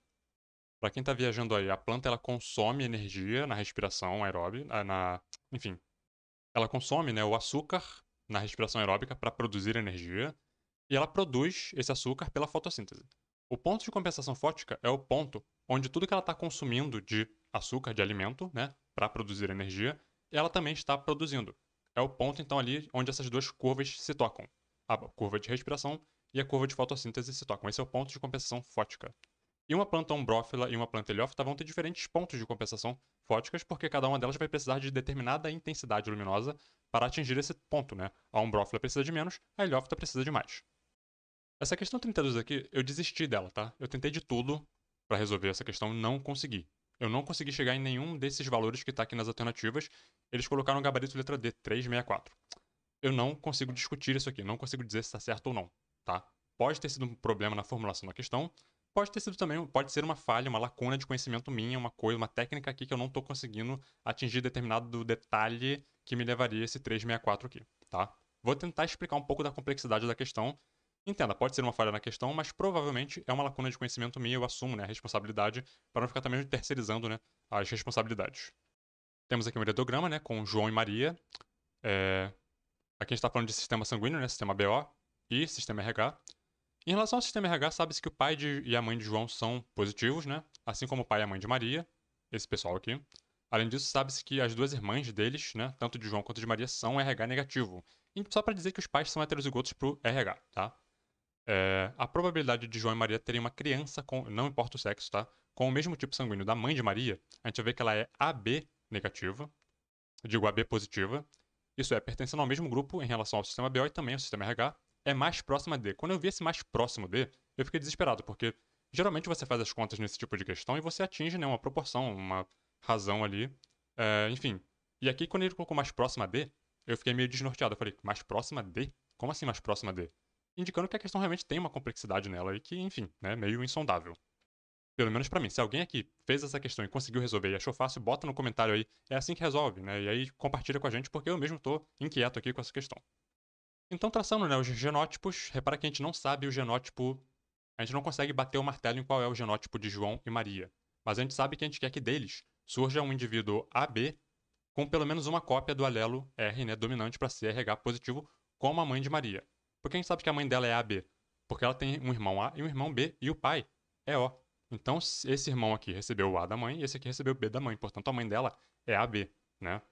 E João, ele pode ser também uma série aqui de genótipos que a gente vai ver depois com calma. Mas, basicamente, assim, a gente não consegue bater o martelo e dizer definitivamente. Eles são isso aqui especificamente. E essa é a questão que torna essa questão... Esse é o problema, né? Que torna essa questão tão complexa e, no meu caso aqui, insolúvel. Para que eles tenham, né, uma criança AB R, com pelo menos uma cópia do alelo R dominante, João necessariamente tem que ser B heterozigoto. Por quê? Porque apenas na família dele, né, ele tem ali um pai B, provavelmente heterozigoto, e uma mãe O. Então o alelo B viria dele. E da Maria poderia haver tanto o alelo A quanto o B. Mas como João vai fornecer o B pro filho, né? Maria, então a gente suspeitaria que ela iria oferecer o A. Eu acho que isso é uma pré-condição, assim, fundamental. Eu não sei como resolver exatamente isso, tá? Aqui já é um ponto aqui onde alguma coisa eu posso estar errando aqui. Probabilidade de João ser B heterozigoto, 1/2. Probabilidade de Maria ser A heterozigota, 1/2. Probabilidade de ambos terem pelo menos uma cópia do alelo Rzão, 3/4. Portanto, João tem meio, né, de chance de probabilidade de ser OB. Ele tem 1/4 de probabilidade de ser homozigoto dominante, né, para R. 1/2 para ser heterozigoto, 1/4 para ser homozigoto recessivo. Ele tem que ser OB para que o filho dele seja AB, tá? E ele pode ser tanto a Rzão, quanto a Rzão Rzinho, quanto a Rzinho Rzinho. Esse tem que ser esse pode ser, é aqui que tá a complexidade, entendeu? Maria, mesma coisa, praticamente a mesma coisa, né? Repetiu ali. Só que ela tá oferecendo o alelo A e ele o B. E uma das centenas de maneiras que eu tentei resolver essa questão, né? Essa questão foi uma das primeiras e que fracassei miseravelmente, foi eu fiz meio de probabilidade de João ser, né, OB, como a gente viu lá, vezes E, né, a probabilidade dele ter pelo menos uma cópia do alelo azão. Qual que é a questão? Eu até coloquei aqui em algum slide, não sei se... Deixa eu ver. Eu acho que eu não cheguei a colocar, mas um dos dois pode ser homozigoto recessivo pro Rzinho, desde que o outro tenha pelo menos uma cópia do alelo Rzão. Isso é uma coisa assim que pra mim tá sendo muito complicada de entender, sabe, de elucidar como é que essa probabilidade poderia ser organizada, resolvida. Aqui eu tinha escrito, ó, pelo menos um deles deve ter pelo menos uma cópia do alelo Rzão. Mas um dos dois pode ser homozigoto recessivo, desde que o outro tenha uma cópia do alelo Rzão, para que a criança, né, possa ter ali uma cópia do alelo Rzão. E aí eu fiz esse cálculo aqui de probabilidade simples, né? A chance dele ser OB e ter uma cópia ali do alelo Rzão ou não. E a dela, eu tive aqui um quarto. Eu fiz outras fórmulas, né, que deram outros resultados, mas nenhum deles deu o que estava sendo proposto lá na questão e no gabarito. Então eu desisti, eu abri mão. Ou seja, isso aqui está errado, ok? Não faça isso aqui, pelo menos assim, de acordo com o gabarito, né? E eu vou ficar devendo essa questão aqui. Realmente eu não consegui resolver ela, é uma questão complicada. Enfim, lembrando que aqui o gabarito foi D3/64. Se alguém conseguir chegar nesse resultado aí de alguma forma, por favor, compartilhe aí no comentário. 33, resumidamente, aqui está falando de um agroquímico que afeta a cadeia transportadora de elétrons nas mitocôndrias, voltada para insetos, né? Mas só que esse agroquímico não consegue diferenciar a mitocôndria de insetos das de humanos, ou seja, ele pode afetar também seres humanos. Em relação ao processo de bioenergética celular, é correto afirmar que gabarito letra E, a adição do fosfato na molécula de ADP, formando ATP, é uma fosforilação, certo? Por isso, o processo de produção de ATP é a fosforilação oxidativa, porque você fosforila o ADP em ATP. A letra A insinua que a glicólise é um processo aeróbico, a gente sabe que é um metabolismo anaeróbico, né? A B diz que o produto, né, da respiração celular é água e gás oxigênio, na verdade é gás carbônico. A C diz que a fase anaeróbica da glicólise é mais eficiente que a fase aeróbica. Aqui eu estou no meu limite de conhecimento, ok? Eu vou botar um texto sobre isso aqui na descrição, falando sobre glicólise aeróbica. A fase anaeróbica é aquela que a gente está acostumado, da respiração aeróbica, né? Da quebra do açúcar. Tem ali no citoplasma, né? A glicólise, que é um processo anaeróbico, tá? E que é menos eficiente, ela produz menos ATP. Qualquer coisa que envolva oxigênio, quebra, oxidação com oxigênio, né? As etapas metabólicas que envolvem oxigênio, né, na oxidação da glicose, geralmente produzem mais energia, né? E a D coloca aqui o ciclo de Krebs, né, o ciclo do ácido cítrico, como se ele começasse fora da mitocôndria. Ele ocorre integralmente dentro da mitocôndria. Claro que existem uns precursores, né, que são construídos fora, né, no citoplasma, mas isso não muda o fato de que o ciclo de Krebs é na mitocôndria. 34, de maneira bem objetiva aqui, temos aqui duas pirâmides, um com uma situação ali antes da ação antrópica e a segunda aqui, né, após a interferência antrópica, a interferência humana. Cada faixa dessa aqui é uma espécie, né, num nível trófico. E ele está perguntando aqui qual a espécie sofreu a interferência antrópica direta nessa cadeia alimentar e o gabarito é consumidores secundários. A gente nota que houve aqui um aumento, ou melhor, teve aqui uma diminuição, né, por conta de um aumento ali na... Teve uma diminuição aqui dos consumidores primários por conta de um aumento ali nos consumidores secundários. Ou seja, assumindo que isso aqui são níveis, né, produtores, consumidores primários, secundários, terciários, a gente nota aqui que os consumidores secundários aumentaram, né, isso levou a uma diminuição dos consumidores primários, mas tem uma sutileza aqui. Digamos que o ser humano tivesse agido aqui no nível de produtores. Faria sentido o nível primário aqui diminuir? Não, porque se tem mais produtores, aqui também o 1 também deveria aumentar, né? Porque tem mais oferta de alimento. Se o ser humano tivesse agido diretamente no nível 1, faria sentido o produtores diminuir? Não, se ele diminuiu o 1, o produtor deveria aumentar, né? E de fato aumentou. Mas faria sentido o 2 aumentar também? Porque se você tirou a oferta de comida do 2, o 2 também teria que ter diminuído, né? Uma relação de cascata ali. Se o ser humano tivesse reduzido artificialmente a oferta de consumidores primários, os consumidores secundários também deveriam ter reduzido de tamanho, né? Então, obviamente, o ser humano aqui aumentou, de alguma forma, o nível de consumidores primários, o que acabou afetando, né, com mais predadores, o nível de consumidores primários foi afetado e diminuiu, reduziu em número de indivíduos, né, quantidade de indivíduos. Faz sentido aumentando o 2 e o 3 aumentar? Faz sentido, porque agora tem mais oferta, né? Faz sentido o 3 aumentando o 4 também aumentar? Também faz sentido, porque tem mais oferta de 3. E por aí vai.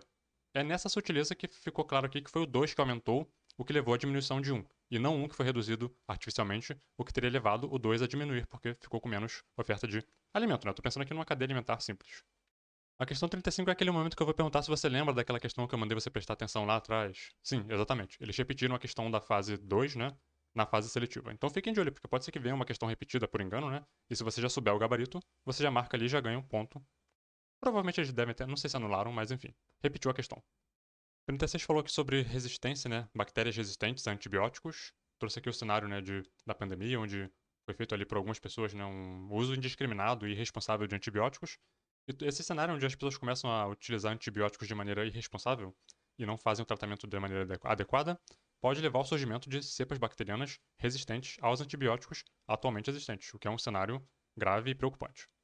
Considerando os mecanismos biológicos responsáveis pela emergência de bactérias resistentes aos antibióticos, é correto afirmar que, gabarito letra B, alterações no material genético podem causar resistência a antibióticos, como é o caso de mutações que provocam alterações na permeabilidade da membrana plasmática de bactérias.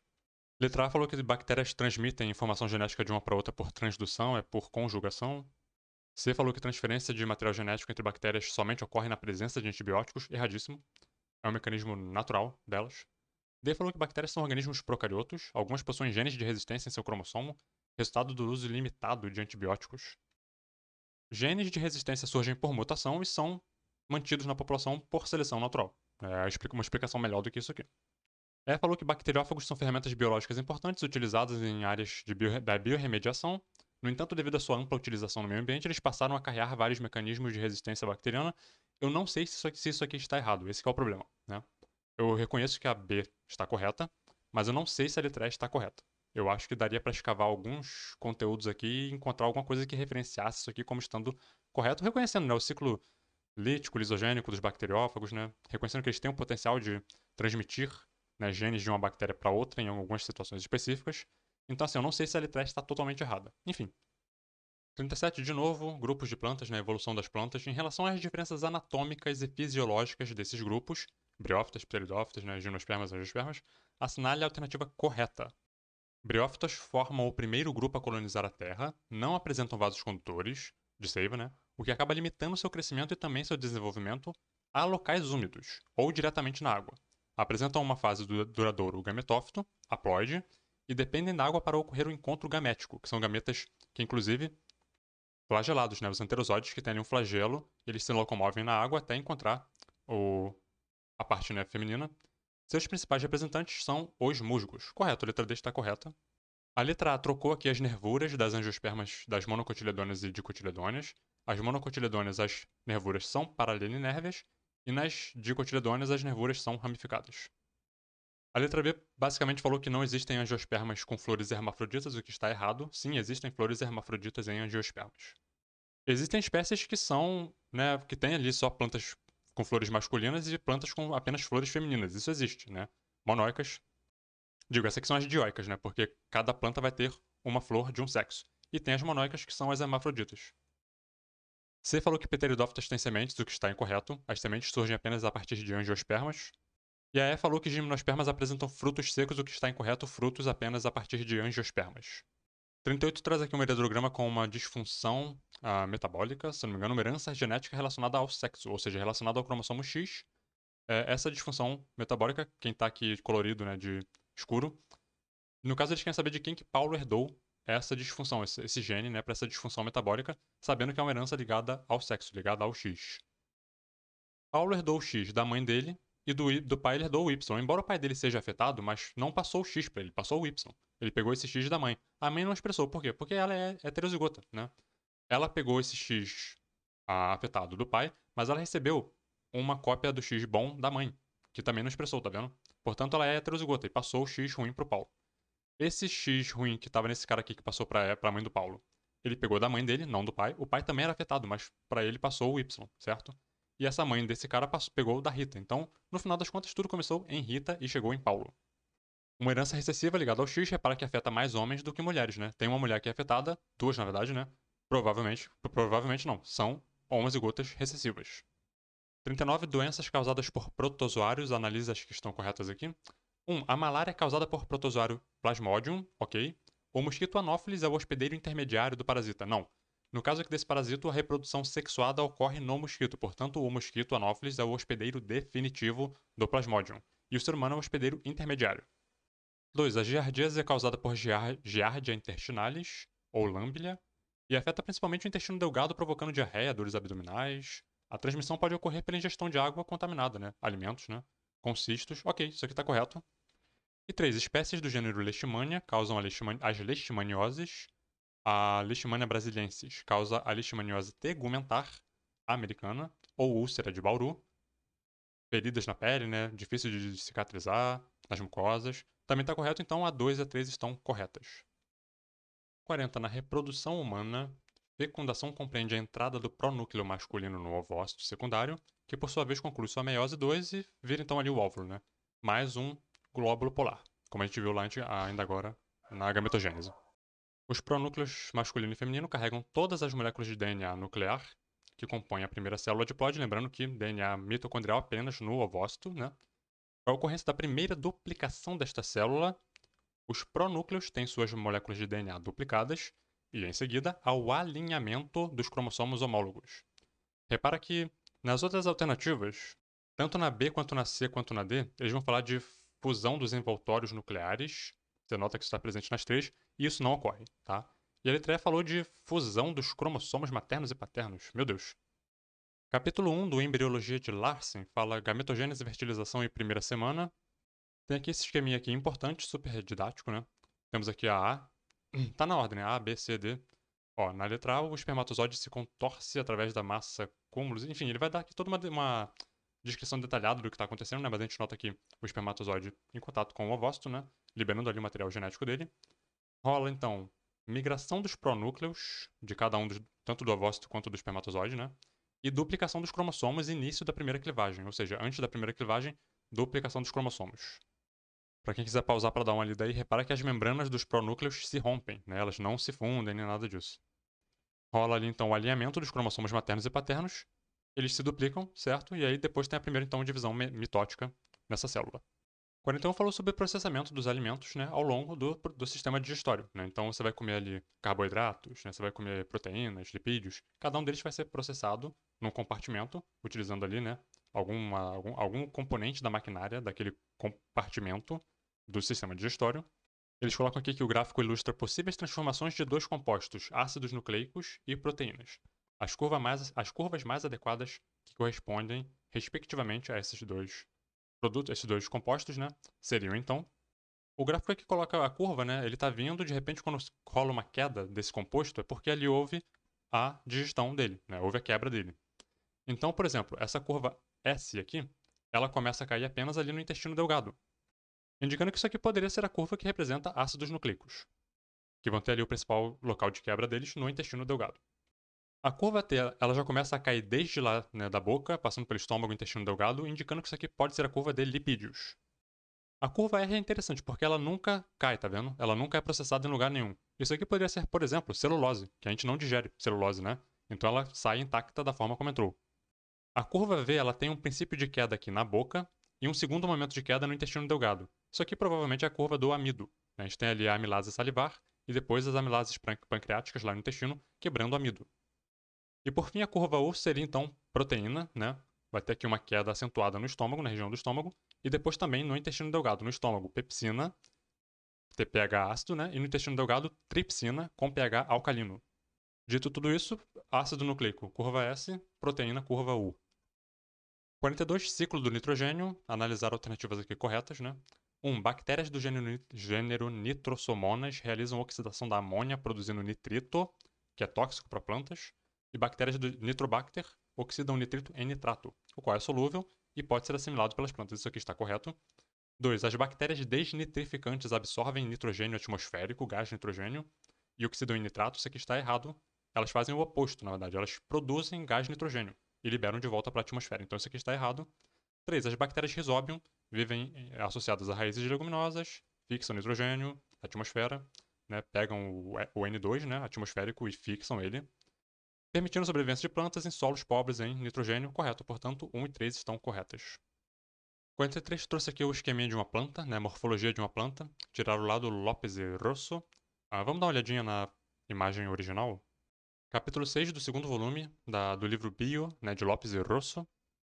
Tá aqui uma representação didática, né, dos principais componentes ali de uma flor. Temos aqui o pedúnculo, né, onde a flor se fixa na planta, né, fica sustentada ali. Temos o receptáculo floral, que em algumas plantas, né, o receptáculo vai virar o pseudofruto, né? É o caso, por exemplo, do morango, da maçã. Temos aqui um ovário, que via de regra é o fruto, nos frutos verdadeiros, né? É o ovário da flor. Repara que o ovário ele é um dos componentes de uma estrutura chamada pistilo, que contém estigma, estilete e o ovário. O ovário é onde está ali o óvulo, que vai receber o grão de pólen, que vai vir da antera. Repara que a antera mais filete compõe o quê? O estame, que é a parte masculina da flor, né? E o pistilo é a parte feminina. E, enfim, pétalas e sépalas não são estruturas que participam diretamente da reprodução. Claro que participam indiretamente, né, atraindo dispersores, atraindo polinizadores, enfim, protegendo, né, a parte reprodutiva da flor. E com base nisso aqui você já consegue ver o que está errado lá nas alternativas que vão ser dadas na questão. Então a 1 falou que a 4 é um pistilo. Aqui a gente está apontando para um estilete, vocês lembram lá da figura, né? Então, assim, aqui eles ainda falaram que isso aqui é um estame também chamado pistilo, completamente errado, né? Que é um estigma que faz parte da estrutura reprodutiva feminina. A 2 falou que pétalas e sépalas são verticilos estéreis da flor, geralmente não relacionados com estão relacionados com a atração de polinizadores, correto? 3 falou que o gineceu, 3. O 3 ali é parte, né, é o filete parte do androceu, né, da parte masculina da flor. Então tá errado. E 4 falou que o androceu é formado por um conjunto de estames, 3, ok, os quais contêm os microsporângios, que formarão ali micrósporos, né, por meiose, enfim, grão de pólen. Então a 2 e 4 corretas, a 1 e a 3 erradas. 44, o gás carbônico, proveniente, né, do metabolismo ali, da respiração aeróbica, né, se difunde para o líquido intersticial, atinge os capilares sanguíneos. Uma vez na corrente sanguínea, a maior parte do gás carbônico é transportado na forma de bicarbonato no plasma. Ele pode ser transportado também dentro das hemácias, associados à hemoglobina, né, carboxiemoglobina? Pode, mas em menor quantidade. Em maior quantidade na forma de bicarbonato no plasma.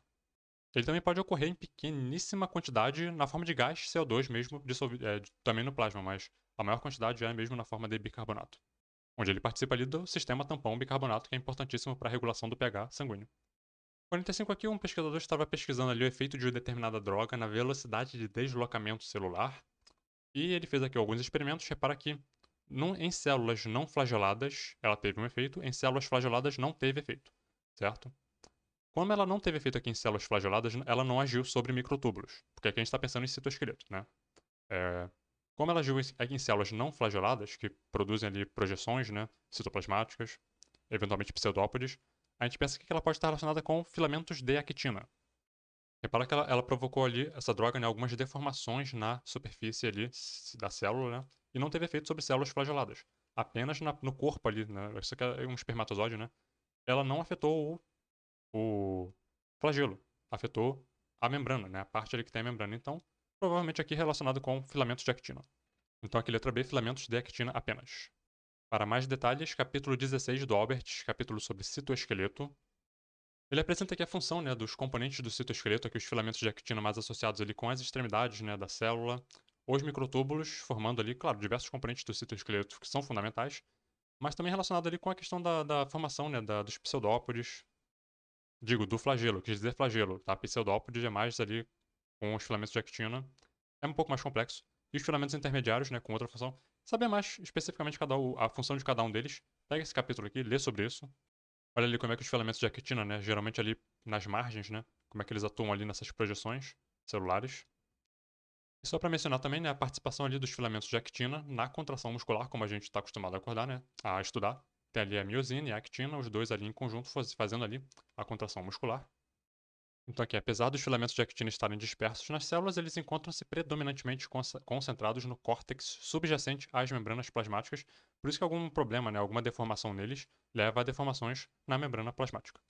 E agora, para fechar o vídeo, vamos ver as 10 questões dissertativas de biologia.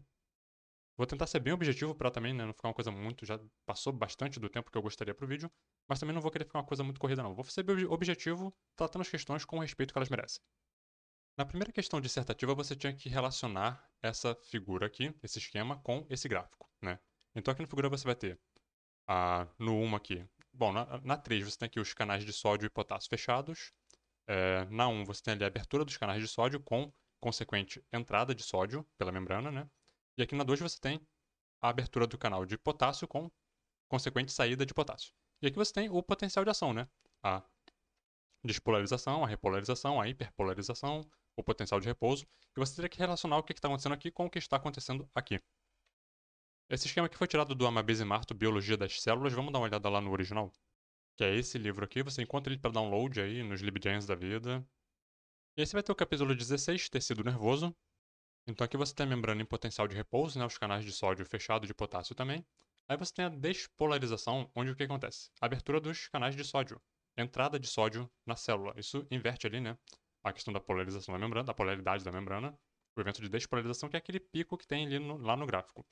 Começa então a haver saída de potássio, né, porque se abrem aqui os canais de potássio. E começa a sair potássio da célula. Lembrando que sódio e potássio têm carga positiva, né, eles interferem ali o equilíbrio, né, da polaridade da membrana da célula. E conforme começa a sair potássio, rola o que? A repolarização da membrana e depois ela volta ao potencial de repouso. Isso é aquele pico que tem naquele gráfico lá. Tá tudo explicadinho aqui. Então aqui a gente teria aqui o 3 é o potencial de repouso, seria aqui o D, né? No A, quando ocorre aqui a abertura dos canais de sódio, a despolarização, que é o A. E aqui no 2, que é a saída, né, de potássio, ocorre ali a repolarização, que poderia ali com, enfim, é o B, né, a princípio. O C é a hiperpolarização, que ele vai lá embaixo, né, e depois volta para equilíbrio. Eu acho que a 2 poderia ser a B e a C. Geralmente eu botaria a B, né? De certa forma o C também é por conta da 2, né? Então, não sei. B e C, 2. No gabarito aqui, um gabarito bem confuso. Até eles colocaram 3D, 1A e ignoraram o 2, indicando que tem alguma coisa lá, né? Mas enfim, eu colocaria lá, do jeito que eu falei. Na 2 você tinha que lembrar o nome das doenças, né? Ele vai te dar aqui a descrição e você tinha que completar aqui com o termo, né? Então, não sei o que do sistema nervoso é um importante problema de saúde pública em regiões com condições sanitárias, né, deficientes. Tênia solium, né? A infecção parasitária mais comum do sistema nervoso central se caracteriza pela instalação no cérebro, sistema nervoso, né? De uma larva de Tênia solium. Isso aqui é cisticercose, tá? Sem dúvida nenhuma. A Y, né? É causada por um protozoário, sendo especialmente grave em gestantes, pois o parasita pode passar do feto e prejudicar o sistema nervoso do bebê. A ingestão geralmente envolve ali a transmissão, né? A ingestão de cistos de parasita presente em fezes de gatos, gato toxoplasmose. Lembra sempre de gato toxoplasmose. O Z é causado por uma espécie de bactéria anaeróbica do gênero Clostridium, que libera neurotoxinas resultantes em distúrbios neuromusculares. Aqui, ó, alimentos enlatados onde há pouco oxigênio, né? Aqui é a famosa toxina botulínica, né? O botulismo. E outra parasitose pode lesar o sistema nervoso é a causada por um protozoário denominado Trypanosoma brucei. Isso aqui é doença de sono, tá? Cujo contágio ocorre pela picada da mosca tsetse.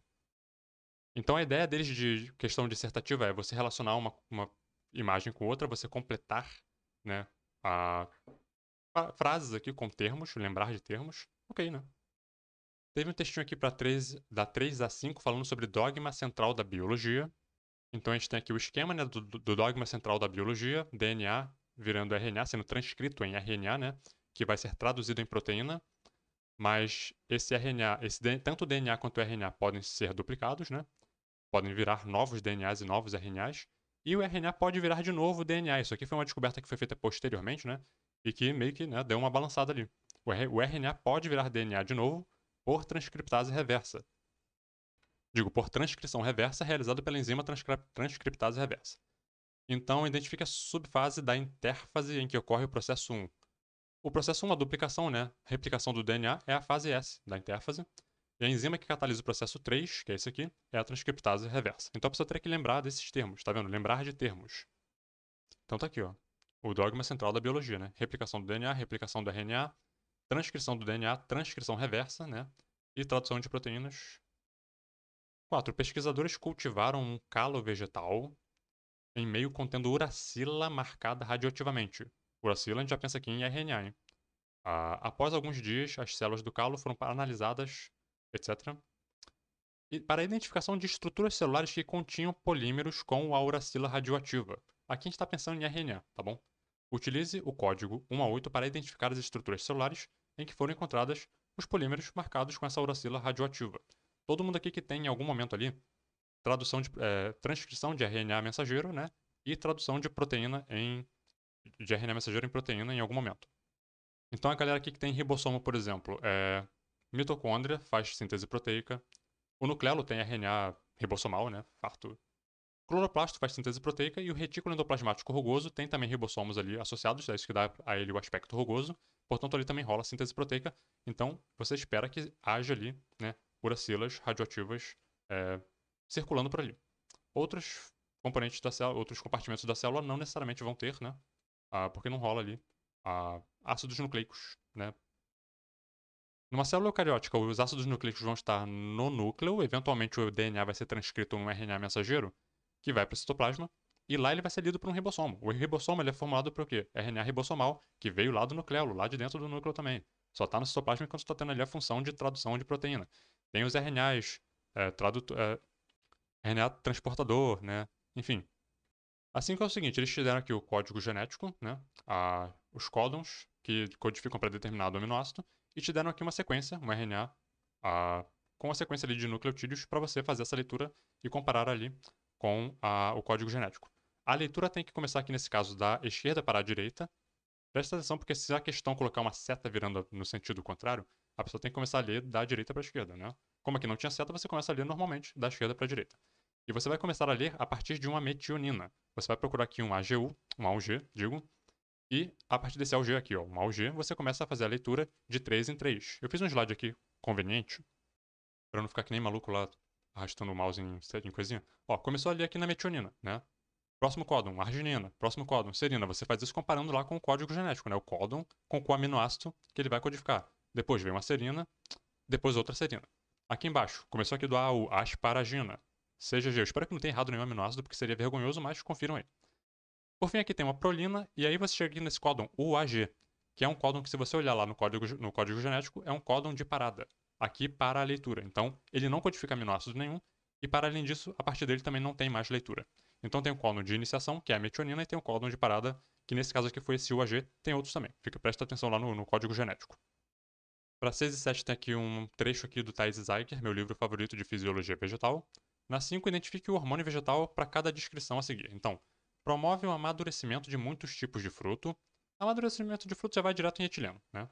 Aumenta a taxa de senescência, promove a formação da raiz e de pelos da raiz. Importante saber, né, cada dessas funções aqui dos fitohormônios. Aqui já é um bom material para você estudar a função do etileno, por exemplo.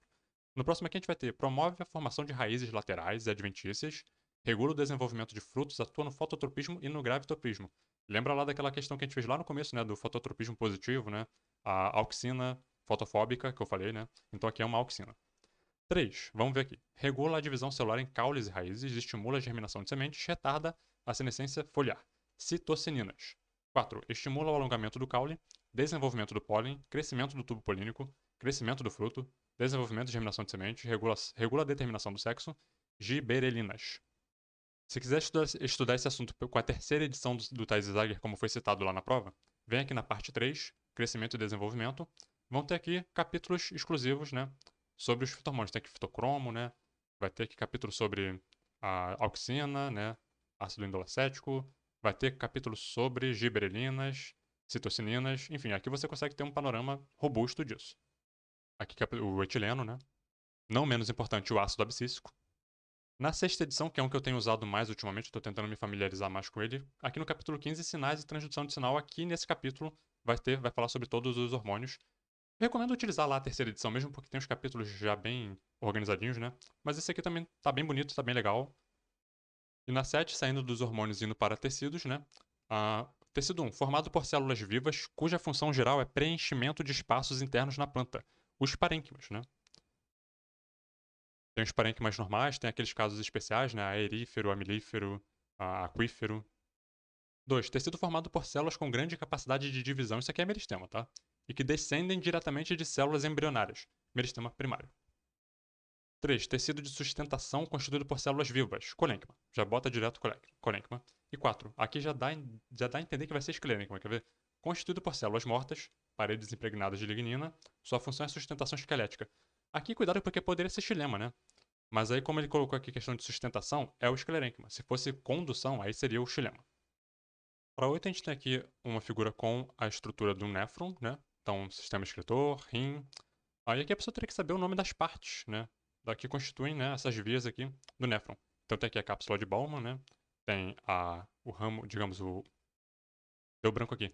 é o túbulo contorcido proximal, seguido da alça de Henle, que tem o ramo ascendente, descendente e ascendente, né? Depois tem o túbulo contorcido distal e por fim ali o ducto coletor. Peguei o livro que eles citaram, pelo menos o autor é o mesmo, né? Mas a imagem não tá igual, indicando que é uma edição diferente, né? Mas a ideia é a mesma, a cápsula de Bowman, né? O túbulo proximal, contorcido, porque ele é contorcido. Tem a alça de Henle, que tem ali os ramos dela, né? Que desce depois que sobe. O túbulo distal, terminando ali no ducto túbulo coletor, né? Onde a urina sai. E aqui na 9 eles vão dar a ação de determinado hormônio e a pessoa tem que saber qual é o hormônio que eles estão falando, né? Sistema endócrino. Então, hormônio produzido e secretado pelos rins quando há queda de pressão parcial de oxigênio na corrente sanguínea. Por exemplo, em grandes altitudes ou em ocorrências patológicas, atuando na medula óssea vermelha. É um hormônio que está envolvido ali com a produção de novos eritrócitos, né? A eritropoetina. Ele está dentro dessa coisa aqui que está sendo dita. 2. Hormônio produzido pelas paratireoides, paratormônio, e que atua na liberação de cálcio pelos ossos, isso mesmo, aumentando a absorção de cálcio pelo intestino. Lembrando que o paratormônio tem uma ação antagônica à calcitonina, né? Ele faz exatamente o contrário do que a calcitonina faz. No caso aqui, ele está aumentando a absorção de cálcio pelo intestino, ele reabsorção pelos rins, ele atua liberando o cálcio dos ossos, né? A calcitonina faz o oposto. E 3. Um hormônio sintetizado pelas glândulas adrenais, são vários, e que aumenta a retenção de íons sódio, aldosterona, né? Pelos rins e excreção de potássio, levando a retenção de água, atua ali no controle hidrolítico do sangue, né? A aldosterona. No córtex da adrenal, se eu não estou enganado. Mas confiram aí no Gitton Hall, outro livro de fisiologia. Atua também no controle da pressão arterial. Ele atua na pressão pelo controle dos íons, né? E tem também o antidiurético, né? O ADH, que atua na pressão pela volemia, pelo volume de líquido no sangue. A 10 é uma questão chatinha porque envolve, né, fórmulas matemáticas de novo, mas para quem gosta disso, ótimo. E o assunto que ela traz é muito interessante. Fala aqui de endogamia, né, autofecundação, endocruzamentos, enfim. A partir de uma planta com genótipo heterozigoto, né, na geração 0, parental, representada a seguir, qual a distribuição de cada genótipo na enésima geração? Isso aqui é dificílimo, tá? Pelo menos assim, na minha perspectiva. A enésima geração vai representar SN, né, de autofecundação. Então você está autopolinizando as flores, né? Você está colocando pólen da flor no ovário da mesma flor. Isso é autofecundação. Não está tendo fecundação cruzada aqui, não está tendo reprodução sexuada cruzada, né? O mesmo indivíduo se autofecundando. Ficou meio redundante, né? Considere que as plantas do genótipo azão-azão, azão-azinho e azinho-azinho apresentam igual probabilidade de sobrevivência, ocorrência exclusiva de autofecundação e tamanhos da progênese são infinitos. Isso aqui é tudo para a estatística ficar bonitinha, né? A título de exemplo, a imagem a seguir mostra que na geração S1, a primeira geração, né, F1, a distribuição de cada genótipo é 1/4, 2/4, 1/4, que é o que você espera, né, do cruzamento ali de dois heterozigotos. É justamente essa proporção aqui que a gente encontra. Não vou ficar fingindo que sei isso aqui. É um assunto chatinho, específico, tá? Mas vou botar no slide aqui uma coisa que eu achei interessante, que eu acho que vale a pena comentar. Basicamente, você vai representar, né, essa fórmula desse jeito aqui, ó. Azão-azinho é igual a meio elevado a n, azão-azão é igual a azinho-azinho, né, como sempre. Que é igual a 1 menos meio elevado a n, dividido por 2, que é igual a 2n menos 1, 2n mais 1. Chatíssimo isso aqui, eu odeio isso aqui, mas é o que tem, né? Aprendam isso aqui se vocês quiserem, busquem aí um professor que seja especialista. Mas o que eu achei interessante disso aqui? Então repara aqui as proporções, né? Só, você cruzou aqui dois heterozigotos, surgiu aqui aquela proporção que a gente está acostumado, né? Um quarto homozigoto dominante, 1/4 homozigoto recessivo, 2/4 heterozigotos. Aí, eu sei exatamente o que vai acontecer ao longo das gerações, conforme você vai fazendo um endocruzamento, né? A autofecundação dos indivíduos. Você vai diminuindo a variabilidade genética. Mas como é que eu provaria isso, né? Uma vez que eu sou uma negação em cálculos matemáticos. Eu fui no chat GPT e solicitei que ele fizesse o endocruzamento, né? De uma geração de heterozigotos, de indivíduos heterozigotos, até a 10ª geração. E na primeira geração era isso aqui, né? Olha o que aconteceu na 10ª geração. Você já tem a proporção, né, a razão de homozigotos dominantes quase 0,5%, né, quase metade da população já é homozigota dominante, e quase metade da população já é homozigota recessiva. O que está acontecendo? Você está aumentando a homozigose nessa população e está diminuindo a heterozigose. Quando a gente estuda evolução, a gente sempre fala que a reprodução sexuada é uma característica, né, dos seres vivos, né, que realizam, né, reprodução sexuada, importantíssima por quê? Porque aumenta a variabilidade genética. Nessa população aqui, depois de 10 gerações de endocruzamento, repara que a homozigose já está praticamente ali fixado na população. Você tem ali pouquíssimos indivíduos heterozigotos. Eu acho que esse número aqui já é até desprezível, tá? 10 gerações aparentemente já foi suficiente para você colocar essa população aqui num estágio ali de homozigose, que você já pode quase falar de linhagens puras aqui. Aí eu fui lá no chat GPT e falei, tá bom, então faz a 100ª geração. E aqui, os genótipos homozigotos já foram fixados. Não tem mais indivíduos heterozigotos nessa população. Ou seja, ao longo das gerações de autofecundação, nessa população que inicialmente era de heterozigotos, você agora tem duas linhagens puras, distintas de homozigotos dominantes e homozigotos recessivos. Para quem trabalha com pedigree, produzindo linhagens puras, né, de algum animal ou de alguma planta, isso aqui é interessante. A pessoa atua na seleção artificial nessa direção aqui, porque ela quer a linhagem pura. Lembra de Mendel, né, com as linhagens puras de ervilha, a ervilha amarela, a ervilha verde, né, ele cruzava, etc. Para alguns, existem aplicações para isso aqui. Mas na natureza, você ser uma espécie com tão baixa variabilidade genética te coloca numa situação vulnerável. Onde você fica vulnerável ali é, por exemplo, um fator já seria suficiente para você levar metade dessa população aqui embora de uma vez só. Esse que é o problema, né? E eu achei que isso aqui foi bem elegante para ilustrar isso, né? Eu peguei uma questão chatíssima, né? Um tema assim que não gera interesse de praticamente ninguém, só de quem gosta dessas fórmulas, e trouxe aqui um assunto que eu acho que é importante: redução de variabilidade genética por endocruzamento, por autofecundação, certo? E por fim, a gente fecha o vídeo aqui com a questão 11. Considere o cruzamento de parentais duplo heterozigotos. Então aqui a gente está falando de dihibridismo. Tem dois genes aqui agora sendo discutidos. E cada casal ali, o indivíduo é duplo heterozigoto para os dois genes. Então, azão, azinho, bezão, bezinho, né? Ok. Utilizando o código abaixo, uma 6 indique a associação mais adequada, fundamental isso aqui, com a proporção de cada item. Então, por exemplo, num cruzamento ali de híbridos, né? Se você obtém uma proporção 9 para 3 para 3 para 1, ok, isso aí é dihibridismo, né? Segregação independente normal, ok. Mas se você obtém uma proporção fenotípica 9 para 3 para 4, alguma coisa aconteceu, né? Se você obtém ali um 1 para 4 para 6 para 4 para 1, alguma coisa aconteceu. Vamos tentar ver o que aconteceu? Então aqui, dihibridismo normal, 9 para 3 para 3 para 1, a gente está acostumado com isso, né? Aquela proporção clássica.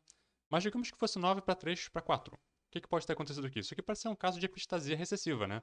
Onde, por exemplo, a presença do genótipo azinho-azinho, certo?